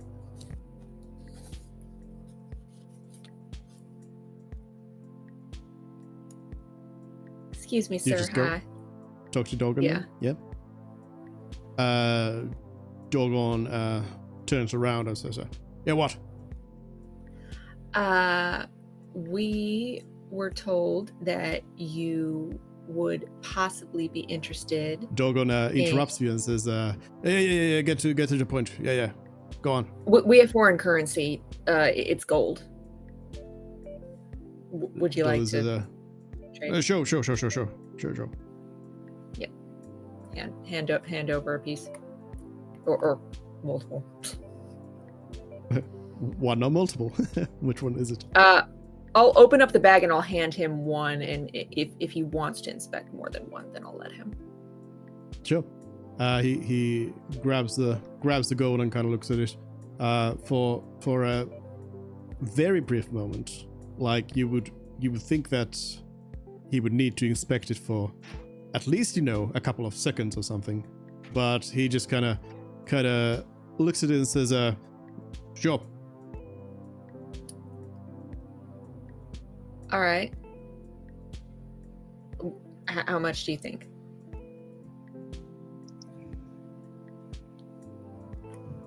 This. I guess I'll try and get the equal exchange. Wait, Of money. how much do you have? I have 15 gold. Okay. Let's see how much he wants for the one. Okay. How much would you pay for this? The one coin. Dogon says, 1 gold of yours, 10 silver. 1 gold is 100 silver, correct? Yeah. Ah! May I inspect your gold? Dogon says, why? I just want to see. He says, why? Well, if you're valuing our gold as so much inferior, I want to see how much superior your gold is. He says, that's not the deal. I'm not devaluing your gold. It's just I need to make a profit. Simple as that. Now, you dealing or not?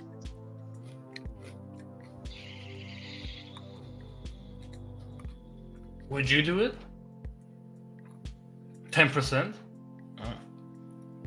Dogon says, of course not.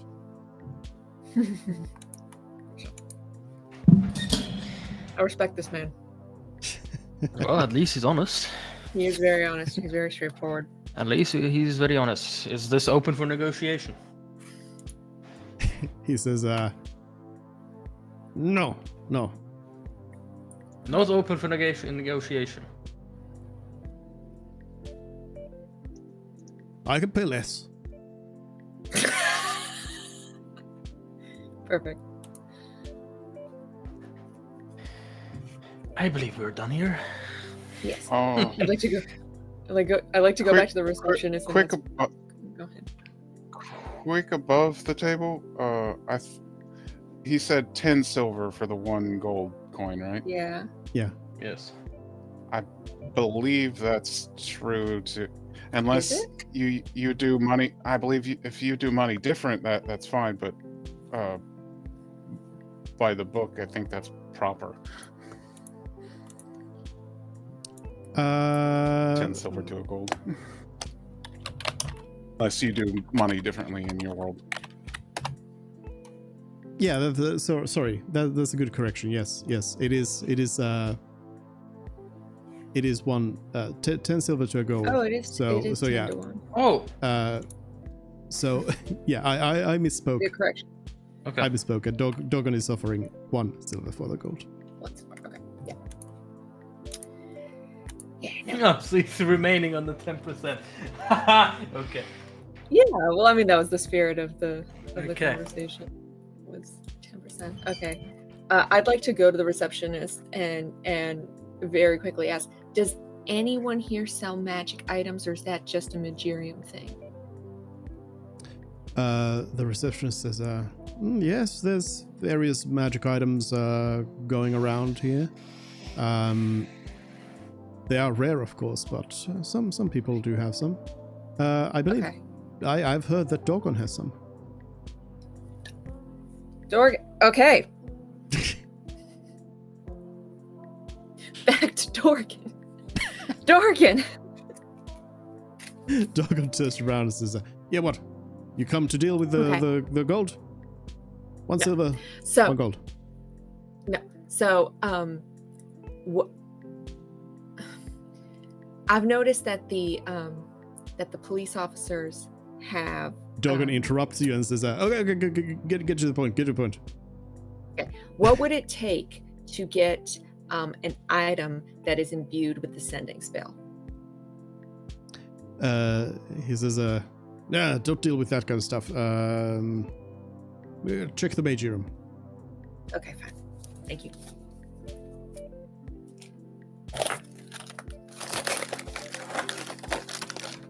Okay. This was fruitful. How about we go back to the ship for when it comes to money? Because I believe We we tried. have this. They wouldn't give us money. Oh, really? Yeah. What did they say? The thing said- is that the ship is. They told you already beforehand, before getting on board, that they are going to be trading currency. Mhm. So they are going to be having local currency, but Yes. that process is still going, because this is like this is still like the second day that you are here, Yeah. and you're just like kind of trying Gotcha. to do everything super Gotcha. fast here. So there's some things take time, and you're trying to get it done really fast. Okay. So yeah, again, you already have a solution to all of this, and it is to wait until the end of the week, and then the ship will provide you with money in local currency. We still have to survive until the end of the week, except if you want to stay at the ship. Okay. So You have a room at an inn, yeah, and your we sort food of is gained a room food on is home. credit. We're paying out the ass at the end of the week, but we have How that. much again? Oh, it's like 150 gold, right? Yeah, I beg your pardon. Say that again. Is that right? Did I write Yes. that down? Yeah. Paying 150 gold. Yeah, that's 2 rooms for a week. Who negotiated it? Who did the negotiations here? Well, we Sorry. were missing our +9 persuasion. It's okay. It's alright. It's okay. We're missing our +9 persuasion. It's Wasn't alright. I? It's okay. It's okay. We can work with it, Yeah. maybe. Yeah. Okay. So I think, yeah, we can just fast forward to the end of the week, unless people want to try and get jobs right now. What I'm gonna do with the what I plan to do with the guy for the map, because he wanted to be paid the next day, I'm gonna bring him all the books I have, and also, you know what? I will trade one of my gold for 1 silver from Dorian or whatever, so I can buy like a sweet treat or something for this man. And I want to bring the books. I don't want to bring the desserts, and just inform him that we can't pay him until the end of the week, and not try and take the map from him then, but just as a peace offering, with the information that I can't pay him until the end of the week. Mm-hmm. Someone could point out that you could have already like told him when you were leaving that, hey, we'll tomorrow's not okay. We'll pay you, at the end of the week. Yeah, that's what Someone my could mind. point out. But well, yeah. Anyway, sure. Okay. So you're already 1 platinum and 150 gold in debt. Yes. Oh boy. Uh-huh. Well, we are not the platinum in debt yet. Yeah. We have the 150. I do have to renegotiate. This is going to be fun. So are we gonna meet back at the inn? This would be a little bit of a fruitless. No, we'll just fast forward the week. Yeah, except that we can't really fast forward because we're gonna have to answer the question of Kalon. Right. What's He's- up with Kalon? When Kalon would return to the inn, waiting for his friends, his compatriots to return, Mhm. and if and when they return, he would explain to them that he has basically found his own housing at the Outriders Guild. He has pretty much joined the Outriders Guild. And he'll explain to them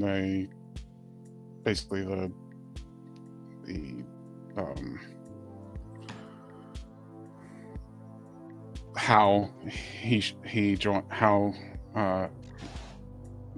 the stipulation of joining the Outriders Guild, and of him basically having to renounce, and he'll say, and he'll do the hand gesture of renouncing the Livernian delegation, to show that it's not, he don't plan to truly renounce the Livernian delegation, but he's going to insert himself into the Outriders Guild any way possible. And it's honestly, it would be as part of his tricks that he knows and his type of expertise. He would be best fitted to insert himself into the Outriders Guild as, help for these guys. So would Kalon also explain to the others that you would basically be out of commission for a whole month?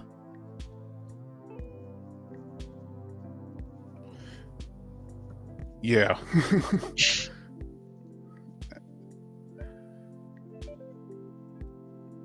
Though the type of information he would be able to gather while he's gone for that month would be pretty helpful, and should they need him, he would try his best to help in any form he can.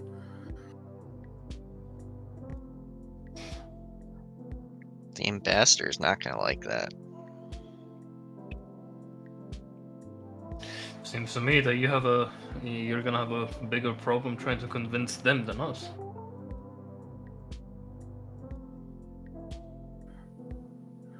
Well, if you are to think about it, they want us to integrate ourselves into the culture and into the citizenry. What best way to do that than join a guild? I mean, you're And- you're completely right. Again, from me personally, that is not an issue. You have to check in with the ambassador and see what they say, because they might disagree.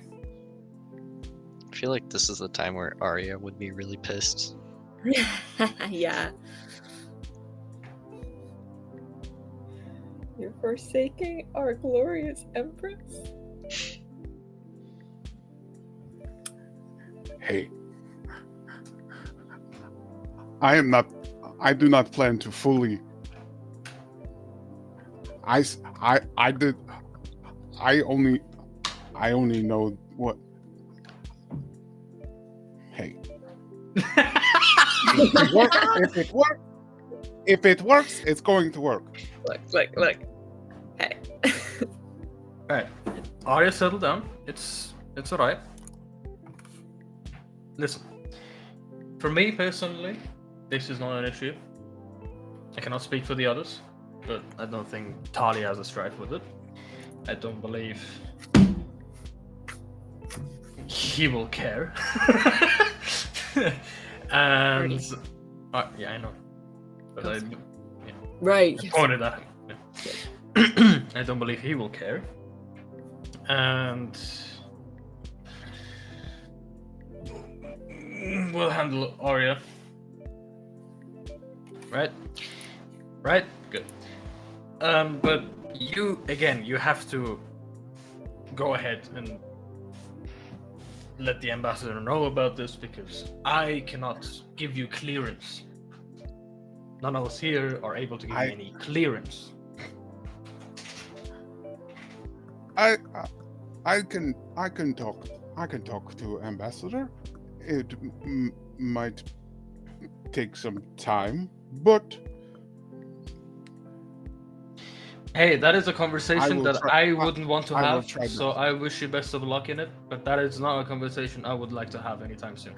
So, I wish you best of luck, and careful what you say. Could just wait until after we meet the Duke, see how things go.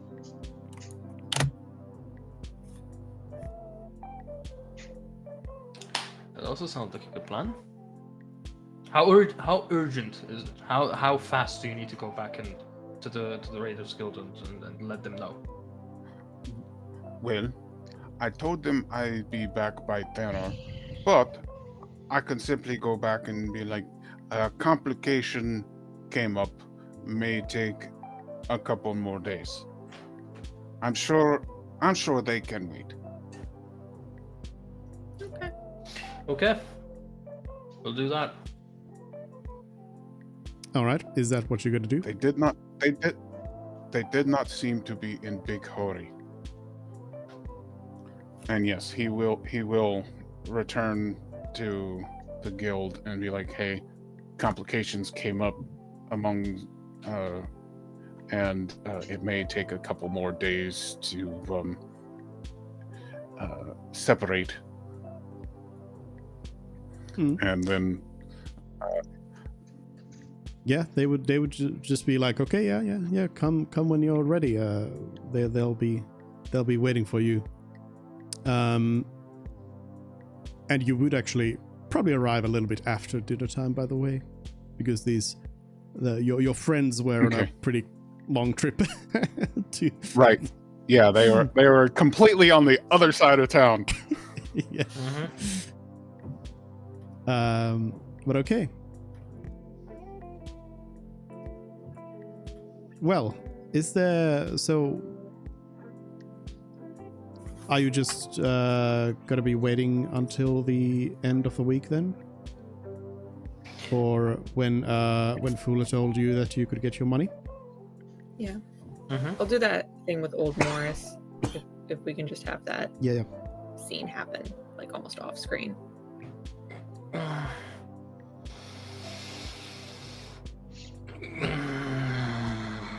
Sure. In that If you time, want to, if the party wants to do it, go ahead. in that time, Artie would like to go to the library. Do you mean the library where Zero went? Yep. You would find that it is not open to the public. Oh, just during the. Oh, sorry. Okay. Never mind then. Never Maybe we mind. can get permission after we meet the Duke to access that library. Is there anything else in general that you would be doing? Can we just like ask a guard about other landmarks, other things to do in the city? Sure. I mean, people would be willing to tell you about things. Just get a list of places, things. I mean, people would be saying very different kind of things depending on what they think is important and so on. So it would be kind of hard to maybe process all that data. It would probably be easier to do once you have some sort of a map of the place. Then you could take notes and such much easier.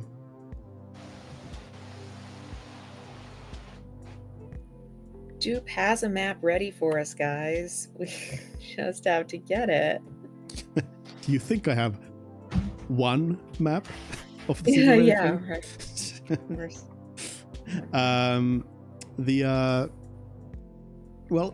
Otherwise, we can then pretty much assume that you're working on kind of generally getting used to the city and just kind of laying pretty low and not doing anything too much because, again, you don't have any money. You look like weird foreigners. But you can probably like work on updating some of your knowledge, proficiency, skills. Try to get those more up to date, and same if you have any background traits that would require you to roam around the city a little bit, you would do that, and and such. Artie would also like to go to the auction whenever there is one. A couple times. Of the Warforged, you mean? Yep.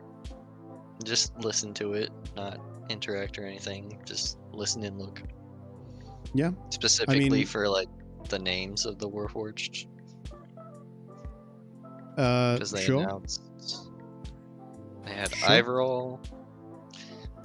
He would just try to remember all the names. Well, there's so as they said, there's like an auction every day. So I'm just gonna rattle out, I guess, 5 names for you to write down then. So there would be Halfdan. There would be Grissom. There would be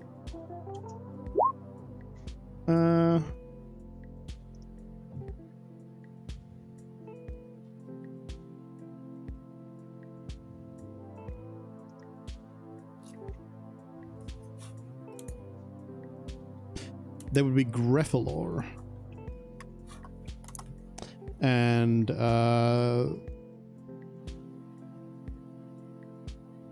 Timothy. And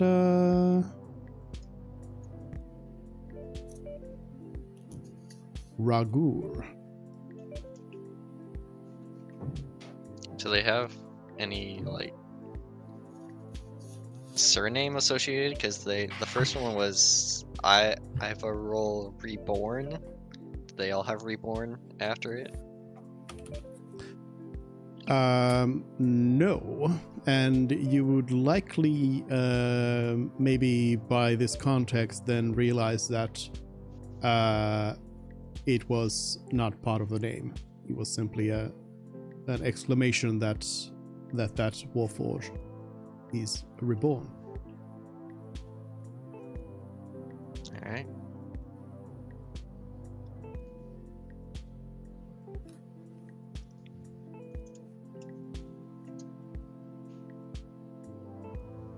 Well, otherwise, I suppose you would generally just spend your time as you would, and then yeah.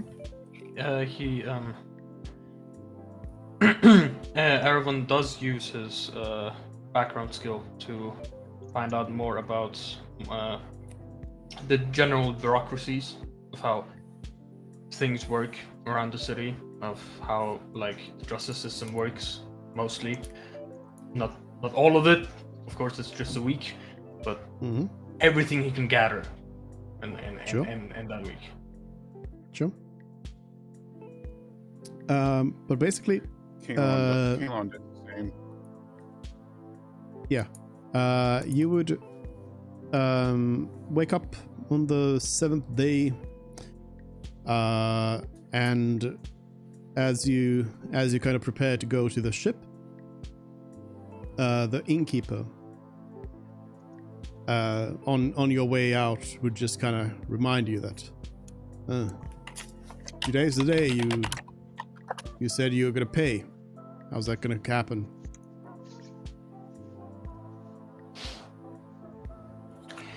We will. And that's all I'm going to say.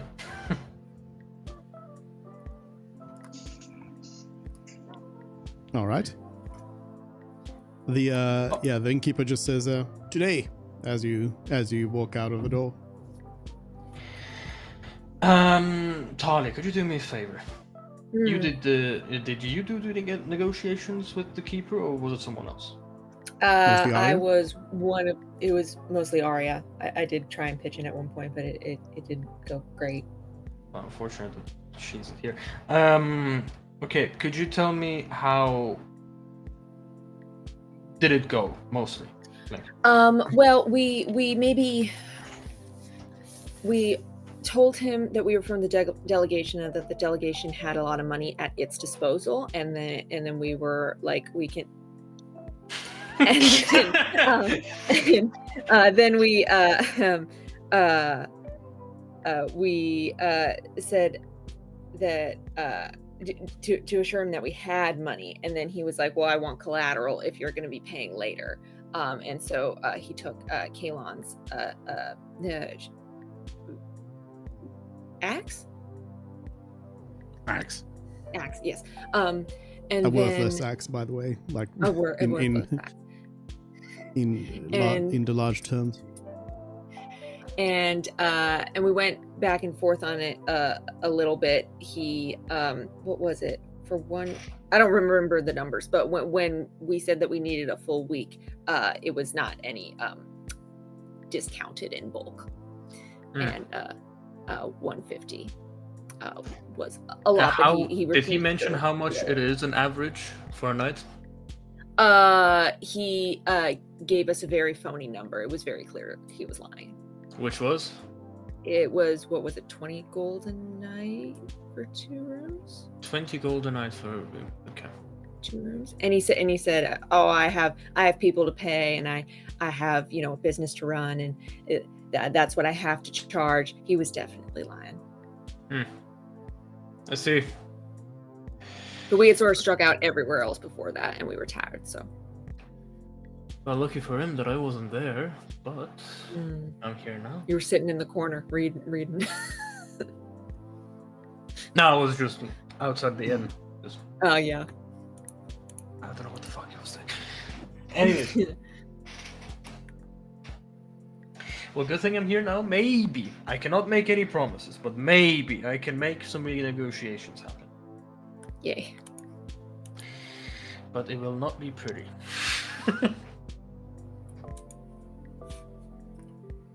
One thing that I really do need to know is what is the exchange rate? Hmm. And that is what we're gonna go and find out. Yep. As Well- we go to find out what our allowance is. Yeah, we didn't even know what our allowance. We promised that money to the innkeeper, not knowing how much money we get. Okay. Well, you arrive at the ship. Who do you want to go talk to first? The treasurer. All right.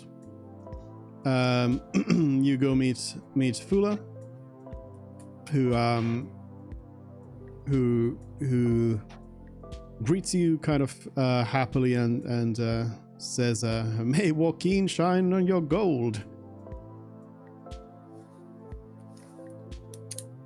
Is that the god Phoenix. of trade?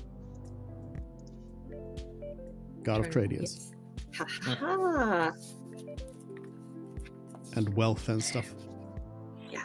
There's a whole From temple to Joaquin back at home, so you would all be quite familiar. Alright. Probably. I mean, knowing some of your characters, you might not, but you know. I guess we go up to Fula and go, money, please. Fula says, well, you are Team C, Enough. is that correct? Yes. Uh-huh. Duh. Okay, I see. Let's see. He flips Haha. open a I see what you did there.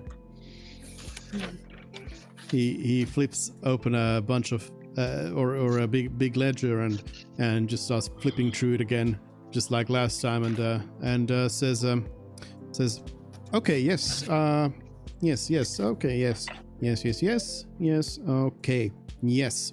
All right. What kind of currency do you need? In what type of currency would you want to be paid? Local gold, All in gold? right? Oh, no, we need some platinum. We need at least one platinum. And actually, yeah, we should probably have some in silver. How much are we getting? Yeah, First. yeah. What is the total of what we're getting first off? This is In gold, what's the 250 in gold, 2,500 gold. Split amongst yes. 5? Yes, Hell just yes. split as you wish. Oh, all right. Haha. Right. Okay. You were worried. You were worried. Whew. Let me just go ahead and change some numbers. Okay, so Yeah, Fula repeats his question. So what currencies do you need? I can give you 250 platinum. No, we don't. We definitely do not need a 250 platinum. But first off, we would like to have the money split evenly. For all I know, right? Correct. Everyone wants their piece is 5,000 each. Correct. Fula says, Good. you can split it Yeah, however you wish. that is completely I'm fine. giving you the lump sum. I just need to know which currencies you need it in. So that would be Okay. 5,000 gold per person. it's we want to 500 split gold it per down. person, right? It's 500 gold per person. 500 gold per person. Okay, That's 5,000. 2,005. Yeah, 500 gold per person. Yeah. Sorry. The 500 gold per person. We would like it for each of us to have at least.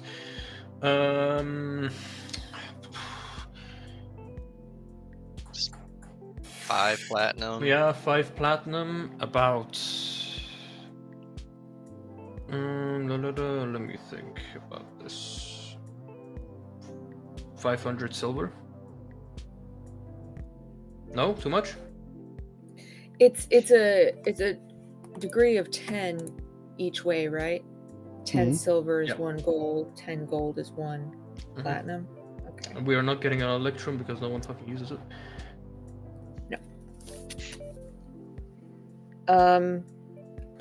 I think I would like mine in 200 gold pieces, 20 platinum, 1,000 silver. If I've done the math correctly.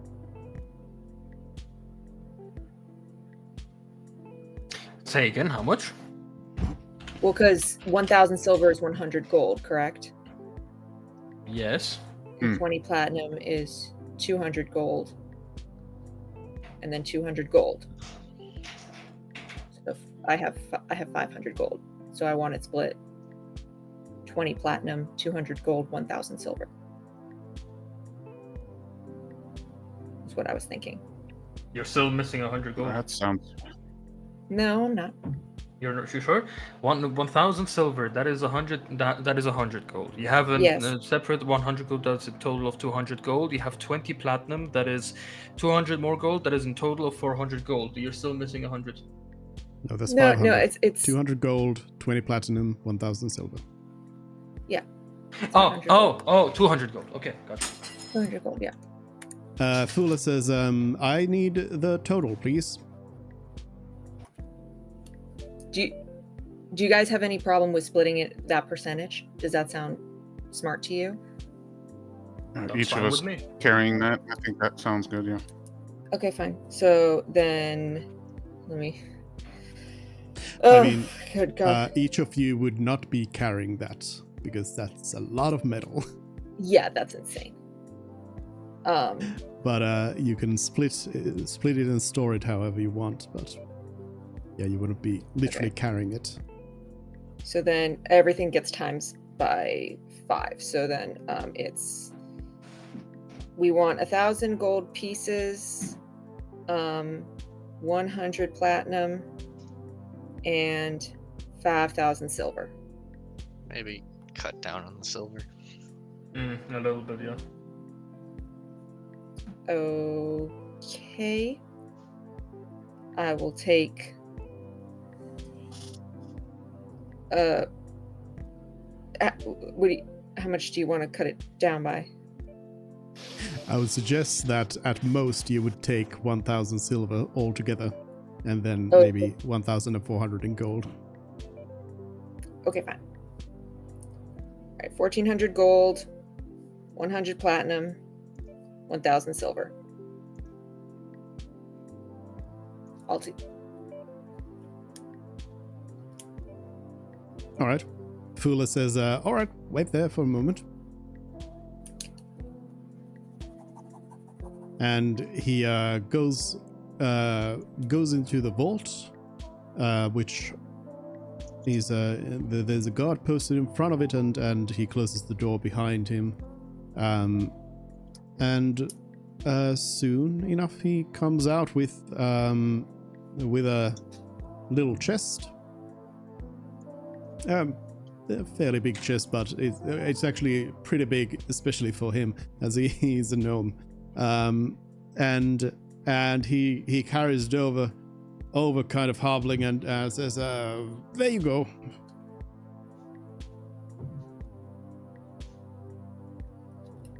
Great. Someone else can carry that. I have a +1 to strength. I mean, it's the size that you would probably want 2 people to carry it. I'm actually +0 to strength.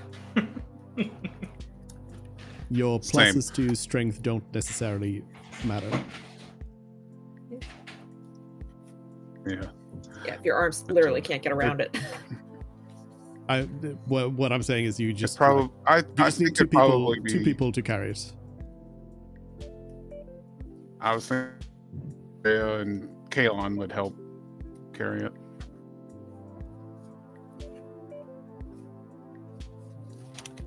I guess since nobody else wants to, we're gonna say that Arya wants to, probably.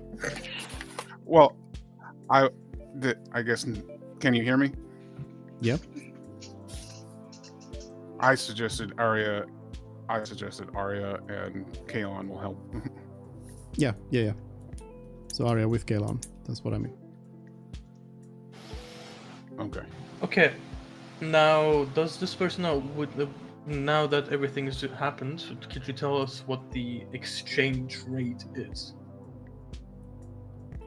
For example, Fula if we were says, to, says Yeah. what do you mean about exchange rate? if we were to, for example, change a Livernian gold for a gold here, how much would it be? I would not suggest you try to do that. This is all negotiated on the highest level with the Duke.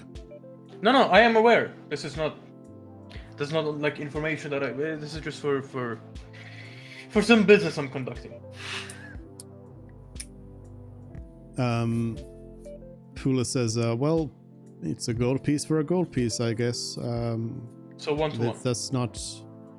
That's not really anything that came into discussion yet at this point. We have not agreed on any sort of exchange rates between the nations, as we have only just acquired these funds through a trade with the Duke's palace. Would it be silly then to ask you if I can, the 14 gold that I have in my pocket, trade it with you right now? Sure, of course. Here you go. Okay. 14 gold. Hell yeah. Okay. I'll do the same for my money. Mm-hmm. I'll keep my 5.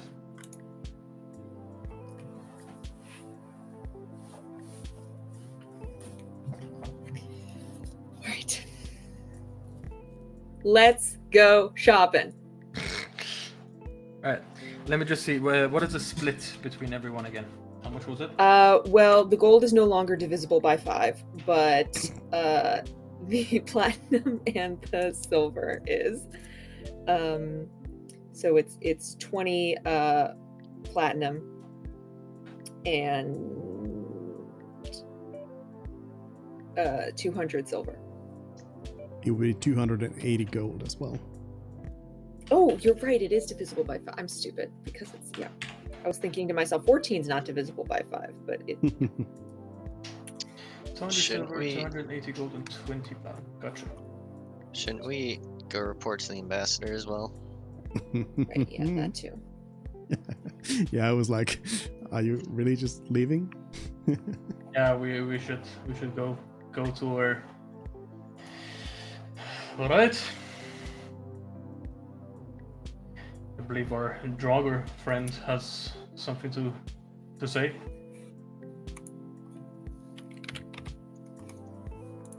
Aye. So are you gonna go and give your report then? Yes. Your weekly report? Mhm. All right. Well, you find your way over to where Grimhand is, and you say that you're ready to report, and Grimhand says, "Go ahead." As in, report to him. We were told to report to Madam Ambassador. Oh yeah, I guess you weren't here last time. So Grimhand is kind of the second in command to the Oh. ambassador, Okay, And- fair enough. and is the one you have been dealing with. You have only met the ambassador one time. Okay. Gotcha. You interested in anything in particular, like cultural stuff, or just you want the information about the Warforged? Grimhand kind of gruffly says, "Thought you were briefed about what to report on. I hope you have been keeping notes."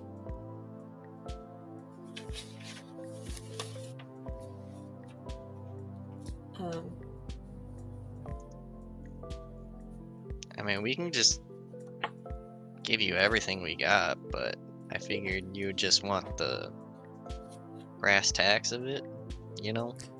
Grimhand takes the sort of more stiff kind of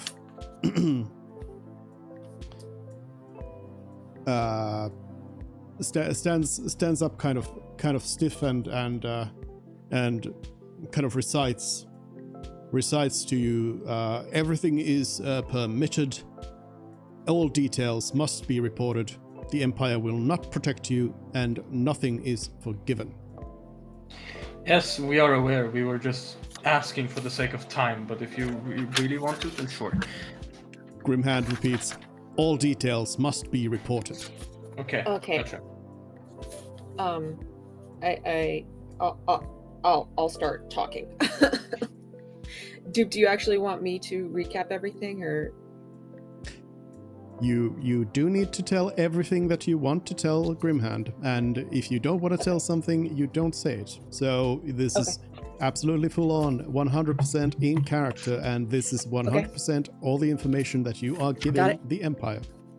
Okay. Mm-hmm. Very much, very much. And I am taking notes. Okay, great. Okay. I'm not nervous, I'm fine. So we got off the boat and we saw a Warforged that was helping out with sailors and stuff. I suppose it was his job, and something fell on him and his arm got ripped off, and so he was told that he needed to go get that fixed. And so we followed him to see where the Warforged, get repaired and stuff. And we found this building that was marked kind of oddly. It didn't have any real big ornamentation on the front that would tell you that that's what it's for. But there was a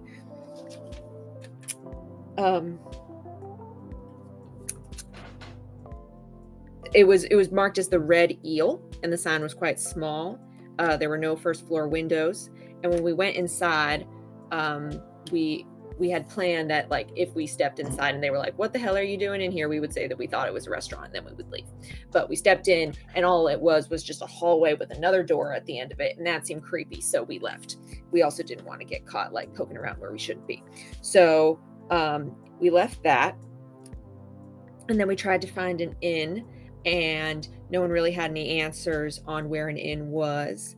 And then we went to Fort Bellathor. Is or is not where the Duke lives? It's next to where the Duke lives. It's next to, okay. So we went up nearby Fort Bellathor to the Duke's castle to see if we could arrange a meeting with him. And the people at the gate said no.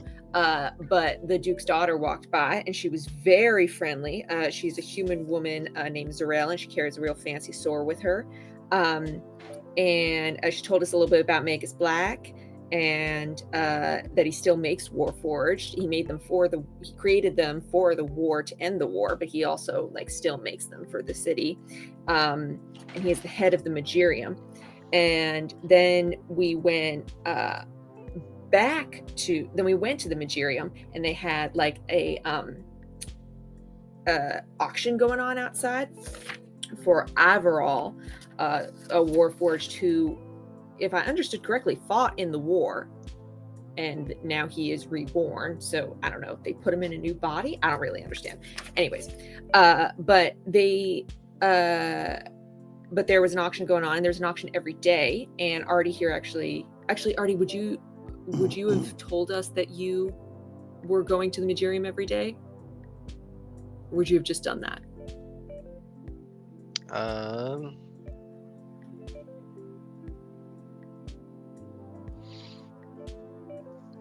I don't know if you would have explicitly mentioned it. Okay, then I will not say that Artie went every day. They have auctions for the Warforged every day. And someone in the crowd said that really only the rich people bid on them. It's not like everyone has a Warforged. But one interesting thing to note is that when we were listening in on the Warforged and the Sailor walk-in, they were friendly with each other. I mean, the Warforged obviously had flat tone, but he was I don't know, a person. So it's a little unsettling that they sell and buy them. And then we hung out near the Magirium. A little kid came by. He gave me this rock, and then put that over before obvious. Then we asked a police officer where we could get a. Also we witnessed someone get arrested, and they were going to throw that person who stole apples. He stole some food, and he was getting thrown in cold iron, which is in the city here. And then we asked a different police officer if they knew where we could get a map. They told us to go to a guy named Old Morris, who was like the main architect and urban planner for the city. And we talked to him, and he's going to make us a map. And then we went to the Merchants Guild to see if we could get jobs. They said no. But then Kalon went to the Outriders Guild to see if he could get a job, and I will let him take it from here. Hi. Yes. There is maybe issue with perhaps joining Outriders. They have stipulation that anyone who joins Outriders must forsake any other organization that they are a part of. I do not truly plan to forsake Livonia, but I was going to say that I did to better insert myself into guild, and to I believe it would be best to join said guild to learn the ins and outs of city, and to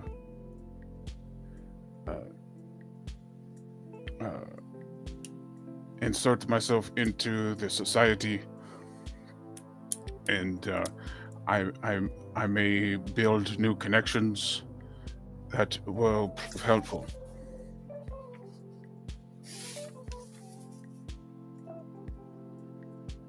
There's one thing I forgot to mention. The Phoenix. It's not a god. They kind of talk about it like it's God, but it's not a god. And there is a church. It has a church on an island, on a separate island that's in the bay. And what's her name? Damn it. Zarel explained that it's sort of the spirit of the continent, but they also have gods here. That's it. That's all I have about the Phoenix. Well done. Peace. Grimhand says, is that the end of your report? Does anyone else have anything? I think what Kalon's getting at is that he's kind of like asking permission to join up. It might give us a better leg to stand on in the city. Maybe give us some ins into Magus Black. Grimhand says, I understand that. I was asking, is your report done? Duh. Yes. One more thing: the policing forces of the city, they have a special insignia that is located on mostly on their attire. And I believe that's about it. Grimhand And says, they are also issued special magic items to help them do their job. They have magic items. Grimhand says, right, wait here for a moment. And he walks away, enters or goes like upstairs, and enters a cabin there. And you wait for maybe like 2 minutes, let's say.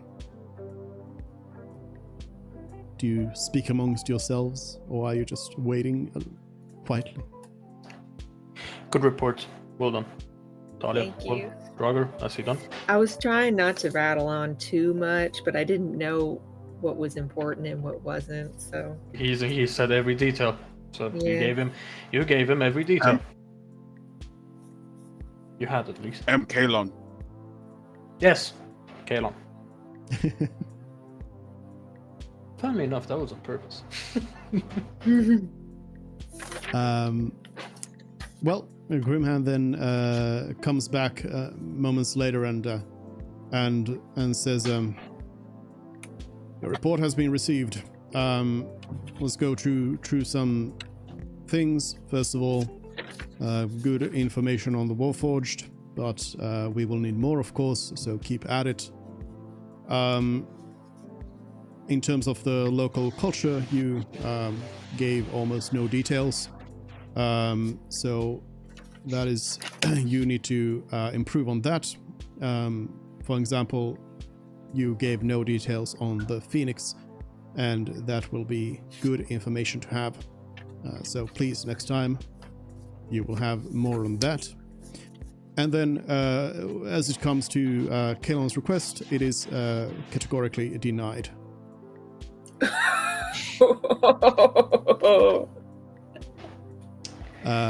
Well done.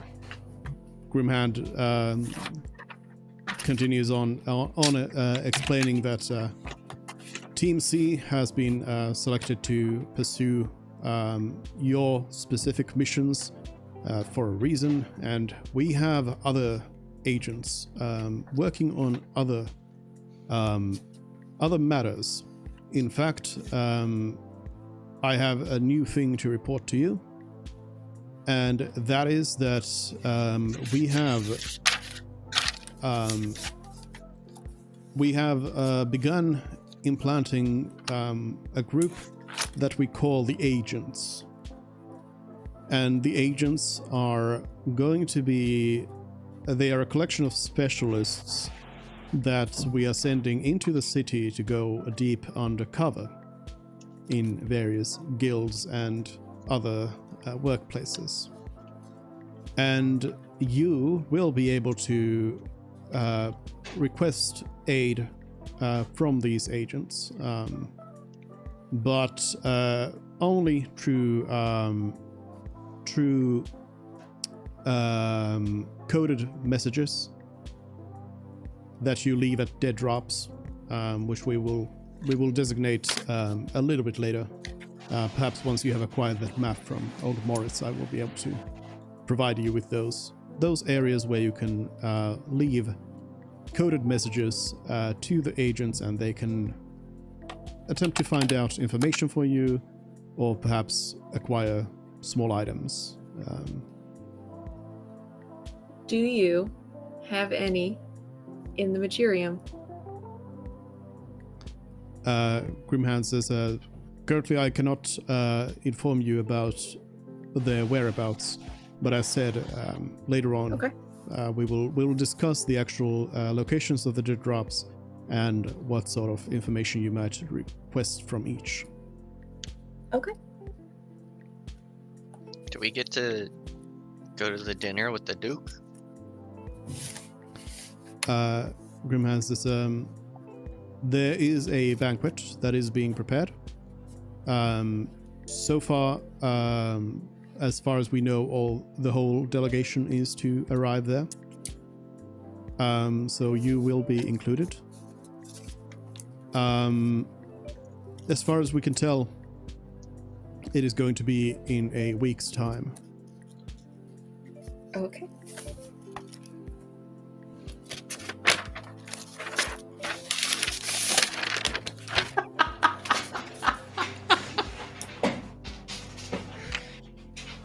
Grimhand says, well then, is there any other information you would like?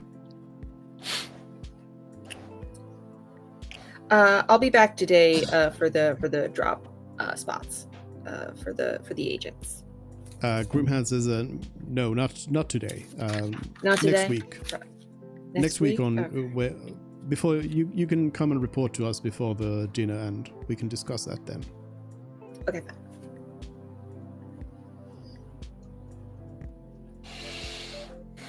Well then, good day to you. We have to go through some negotiations. Grimman says, good luck out there, Team C, and I will be looking forward to your next report. Okay. Fuck. Pay the innkeep. Okay.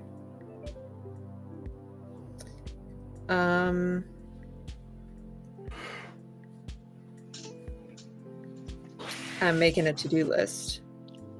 Mm-hmm. Well, I assume your next to-do is to go back to the inn. Yes, pay the innkeepers on the to-do list, and then get them out from Old Morris. Yeah, I was kind of expecting those are like the next two things that you would do. Yeah, those are the next two things. Mm-hmm. Well, as you ponder your to-do list, we can also just jump over there to the inn. One thing, is Yep. there another inn on the way? There. On the way, no. Okay. But there is another inn somewhere in the city. We had a hell of a time Well, finding one. Yeah, you Like, didn't. let me just tell you. Okay. Let me all right. just say. Yeah. You didn't really follow up on any more inns than this, so it's pretty much the only one you know of. Okay. Okay. Actually, like one you found out about this particular inn, and then you did hear that there's an inn possibly like at the Merchants Guild that you visited, Right. which is like far away on the other side of the city. Okay. All right. So pay the innkeeper. Let me have a chat with him. Okay. Are you planning on trying to get us more nights? Because also on my to-do list is asking around Green Street for lodging. For like permanent lodging. Mm-hmm. Because we're not allowed to stay on the boat. Yeah, fair. We could go look for permanent stay, yes. But if you want to do it, we should do it before I go talk to him, because it could become a little hostile. I see. Okay. Green Street is also on the way, basically. Oh, do you want to do that before we go to the inn then? Okay. Let's go to Green Street. Green Street. All right. Well, simple enough. Asking around Green Street, you do quickly find out that there are, in fact, some small apartments that you could rent around there. And what would the rates be? You could get like an apartment that would be like comfortable for your whole group. And they would be asking for like a monthly rent on it. Of?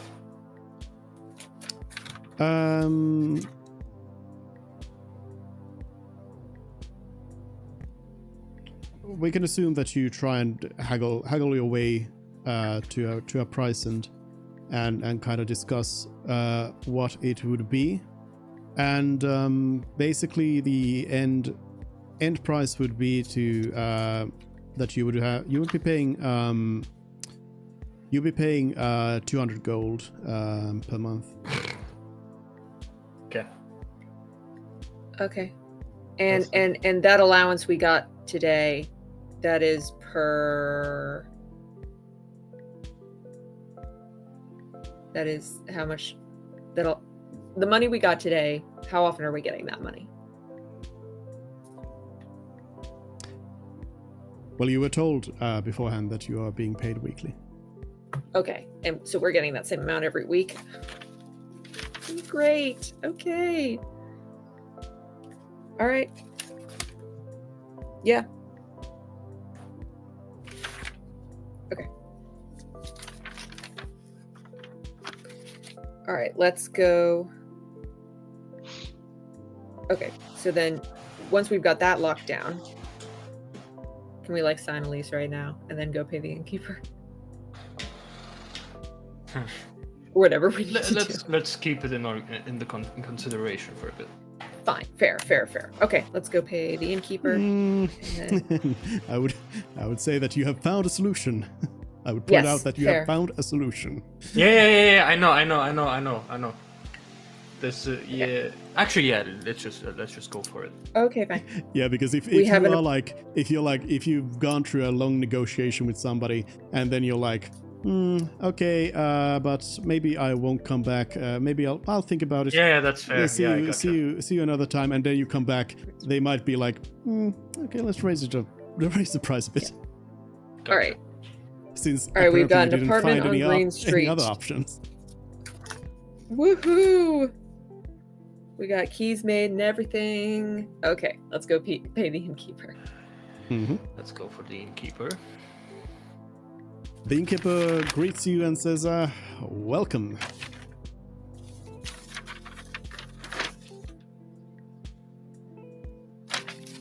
Hello. I believe we haven't properly met yet. There's a lot of things to do in this new place. Aravan's the name. The innkeeper says, all right, Aravan. Are you here to pay? Yes, about that. It's come Yes, to my... we are here to pay.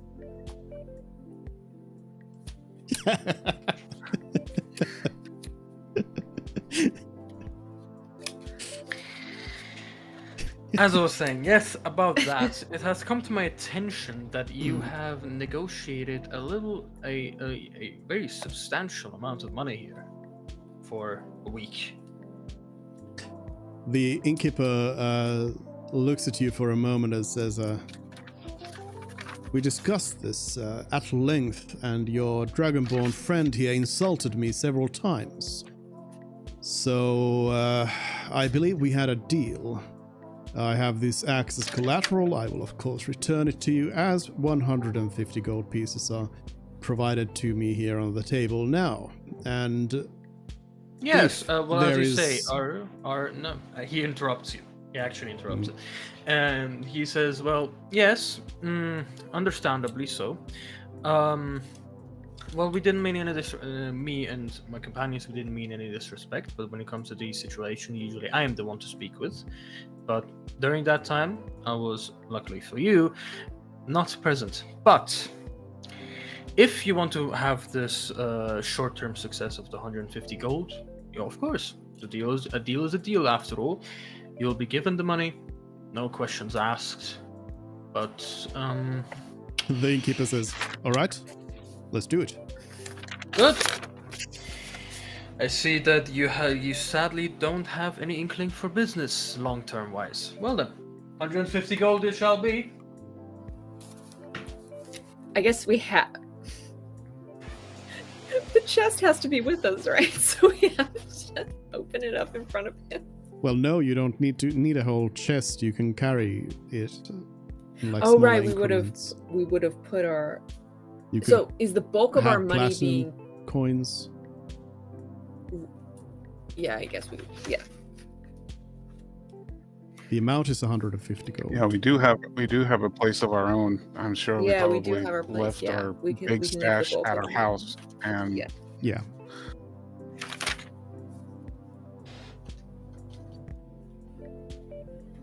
Okay. Well then, I'll make sure that once everything is said and done, I'll report to my ambassador to let the people of our continent know that if they do decide to come to the city, that they would be better off buying and renting a place than come to this place, apparently. The innkeeper says, very well. If I may offer a piece of advice to your group, you have, as you told me, you are some sort of diplomatic delegates, but so far you have already insulted me on several occasions. I'm not quite sure if that is the way that you should be behaving, but that is neither here nor there. Our business is concluded. Here is the axe, and I will take my coin. And ask you to please leave these premises before I have to ask the guards to remove Yeah, you. you don't need to do that. Thank you very much. You keep your 150 gold. You have fun Are we with paying- those. Are we paying him in gold coin or platinum just to keep track of the money? I mean, who's paying? Because you're tracking your own money. Yeah, well, I'm writing it down so that at the end of the session He I asked can for actually 150 gold. divvy it He up. asked- Well, he did ask for 150 Okay, we'll gold, pay it so out we're of the giving you gold then. 150 gold. We'll pay it out of the gold then. Fine. Who is paying? It's I am. it's. You're Okay. paying out of your. You Yes, don't want to for now, I'm paying out of my own pocket, and then once we Okay, go fine. back to the back home and shit, we can reestablish if I get anything back or not. Okay, fine. All right. Do you then head off to Old Morris? Yes, I would like to do that. If no one Oh wants yeah, to and go while with me, you don't handing have to. off the money as well, he accidentally Uh-huh. drops off a little bit of it on the ground. By accident, sheer accident. Happens, flukes. Sad days. Oh well. Here's your money. Good day to you. Do you pick it up, or do you No. just leave it? We leave it. All right. I leave it. All right. More insults to the people? Yes. You do Well, the business people with- have been rather fine with us, but I see that there is always a black sheep amongst the herd. Were the desserts that I brought over the first time to Old Morris received well? Probably not. No. I mean, he was then probably, I will not do it a second. Yeah, I he won't was do it. he was probably just kind of Annoyed that I had to. pretty gruff about you. He was ready to pretty much just give you the map for the money. Yeah. I know. Yeah. But then you explained it, and yeah, it's okay for him that you come in later, but he wasn't like overjoyed that, oh, you brought me some stuff. Well, Everything is I- forgiven. Well, I had to try. Yeah. All right. Was he at all interested in the books? Did he take those?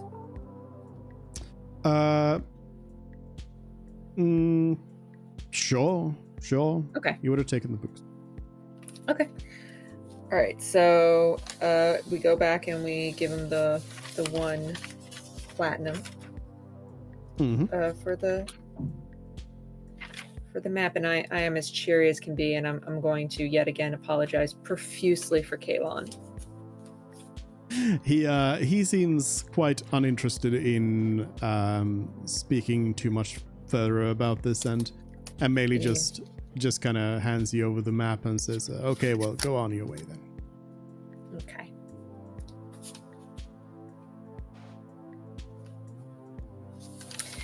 All right, we have a map. Yay! Woo! And yeah, because he just kind of hands it over and just sends you off. He doesn't really explain it. That's fine. That is fine. Right. I want the other things on my on my list are I want to get regular fashion, local fashion, just normal everyday wear, and I want to get fancy clothes for the party, or like, you know, just like nicer, at least for Artie, just like just nicer clothes. Erevan's probably fine. I could maybe do with nicer clothes. I have like boring robes, but I don't know how much that is going to eat into my funds. So local fashion, and then I wanted to see if we can get that hair dye and also if it's like comparable to like permanent hair dye in real life, or if it is like a temporary thing. Mm-hmm. Yeah. How much money is that going to cost? Is it going to be difficult to get it all? Mm-hmm. We'll find out. Okay. Is there anything else, like any other plans people have on what's next on your agenda?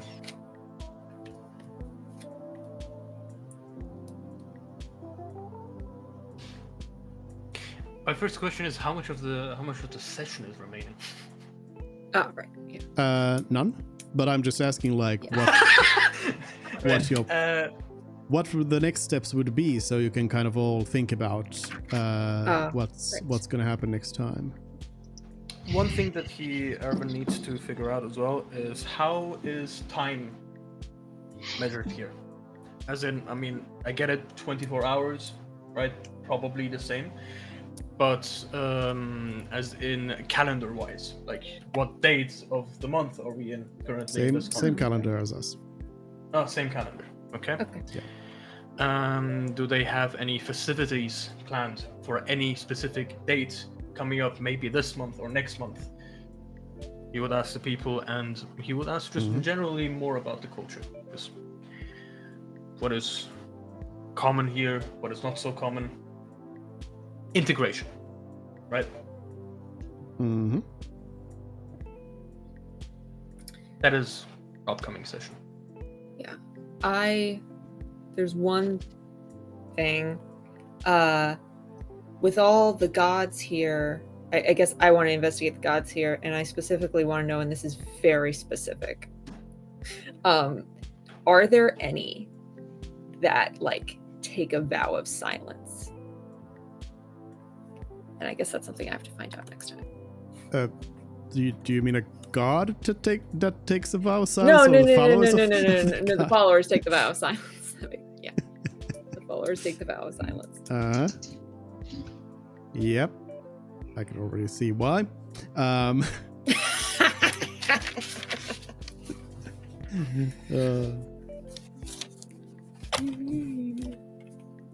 Anything else coming to mind, like any specific things you would want to pursue? Try to get into the auction, maybe. Yeah. Mm-hmm. I was hoping that like they might have an agent infiltrated at the Magirium already, and I wanted to get an answer on that before we like pushed any harder with them, because like it's so again. It has been 1 week, so so you should probably not expect people to be in high-ranking positions suddenly. Yeah. Immediately. Yeah. Sure. Yeah. Fine. We can keep. And they also mentioned. They also mentioned.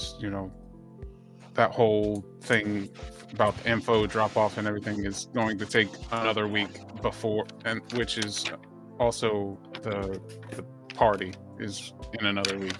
Yeah, of course. Yeah, I was gonna getting the drop spots for the agent. I understood was gonna be after the party and everything. Yeah, I guess we have to think about like what we want to ask the Duke and about, because I don't know how often we're going to be able to interact with him. This might be like. It may very well happen next week. Yes. Just so you can be prepared for that. The fact that you might need to figure that out. Your plan for that whole thing. Okay. All right. Well, Alrighty. If nothing else comes to mind, we will then leave and we will reconvene in one week. Hopefully this time, finally, with all players accounted for. And yeah, so it's gonna be. So you've now finally kind of laid your roots down in the city. You kind of figured out where to be. You've kind of figured out a little bit of you've got now a frame of reference of what kind of stuff there might be around here, places that might be interesting to investigate, find out more about them, and you've also gained, a little bit of information about the Warforged. This week you actually this session didn't actually discover anything new about it, but that is completely fine, as it is more of a marathon than a sprint in that sense, and you have a whole year in game time to figure all that out. Well, actually, like 10 months, but okay. Close I enough. am so glad I didn't forget to mention the Phoenix completely, because he kind of that he got mad that we didn't have more information on it, and I was like, ooh, glad I didn't forget about it. I mean, you did make it sound like it was pretty important, so. Right. Yeah.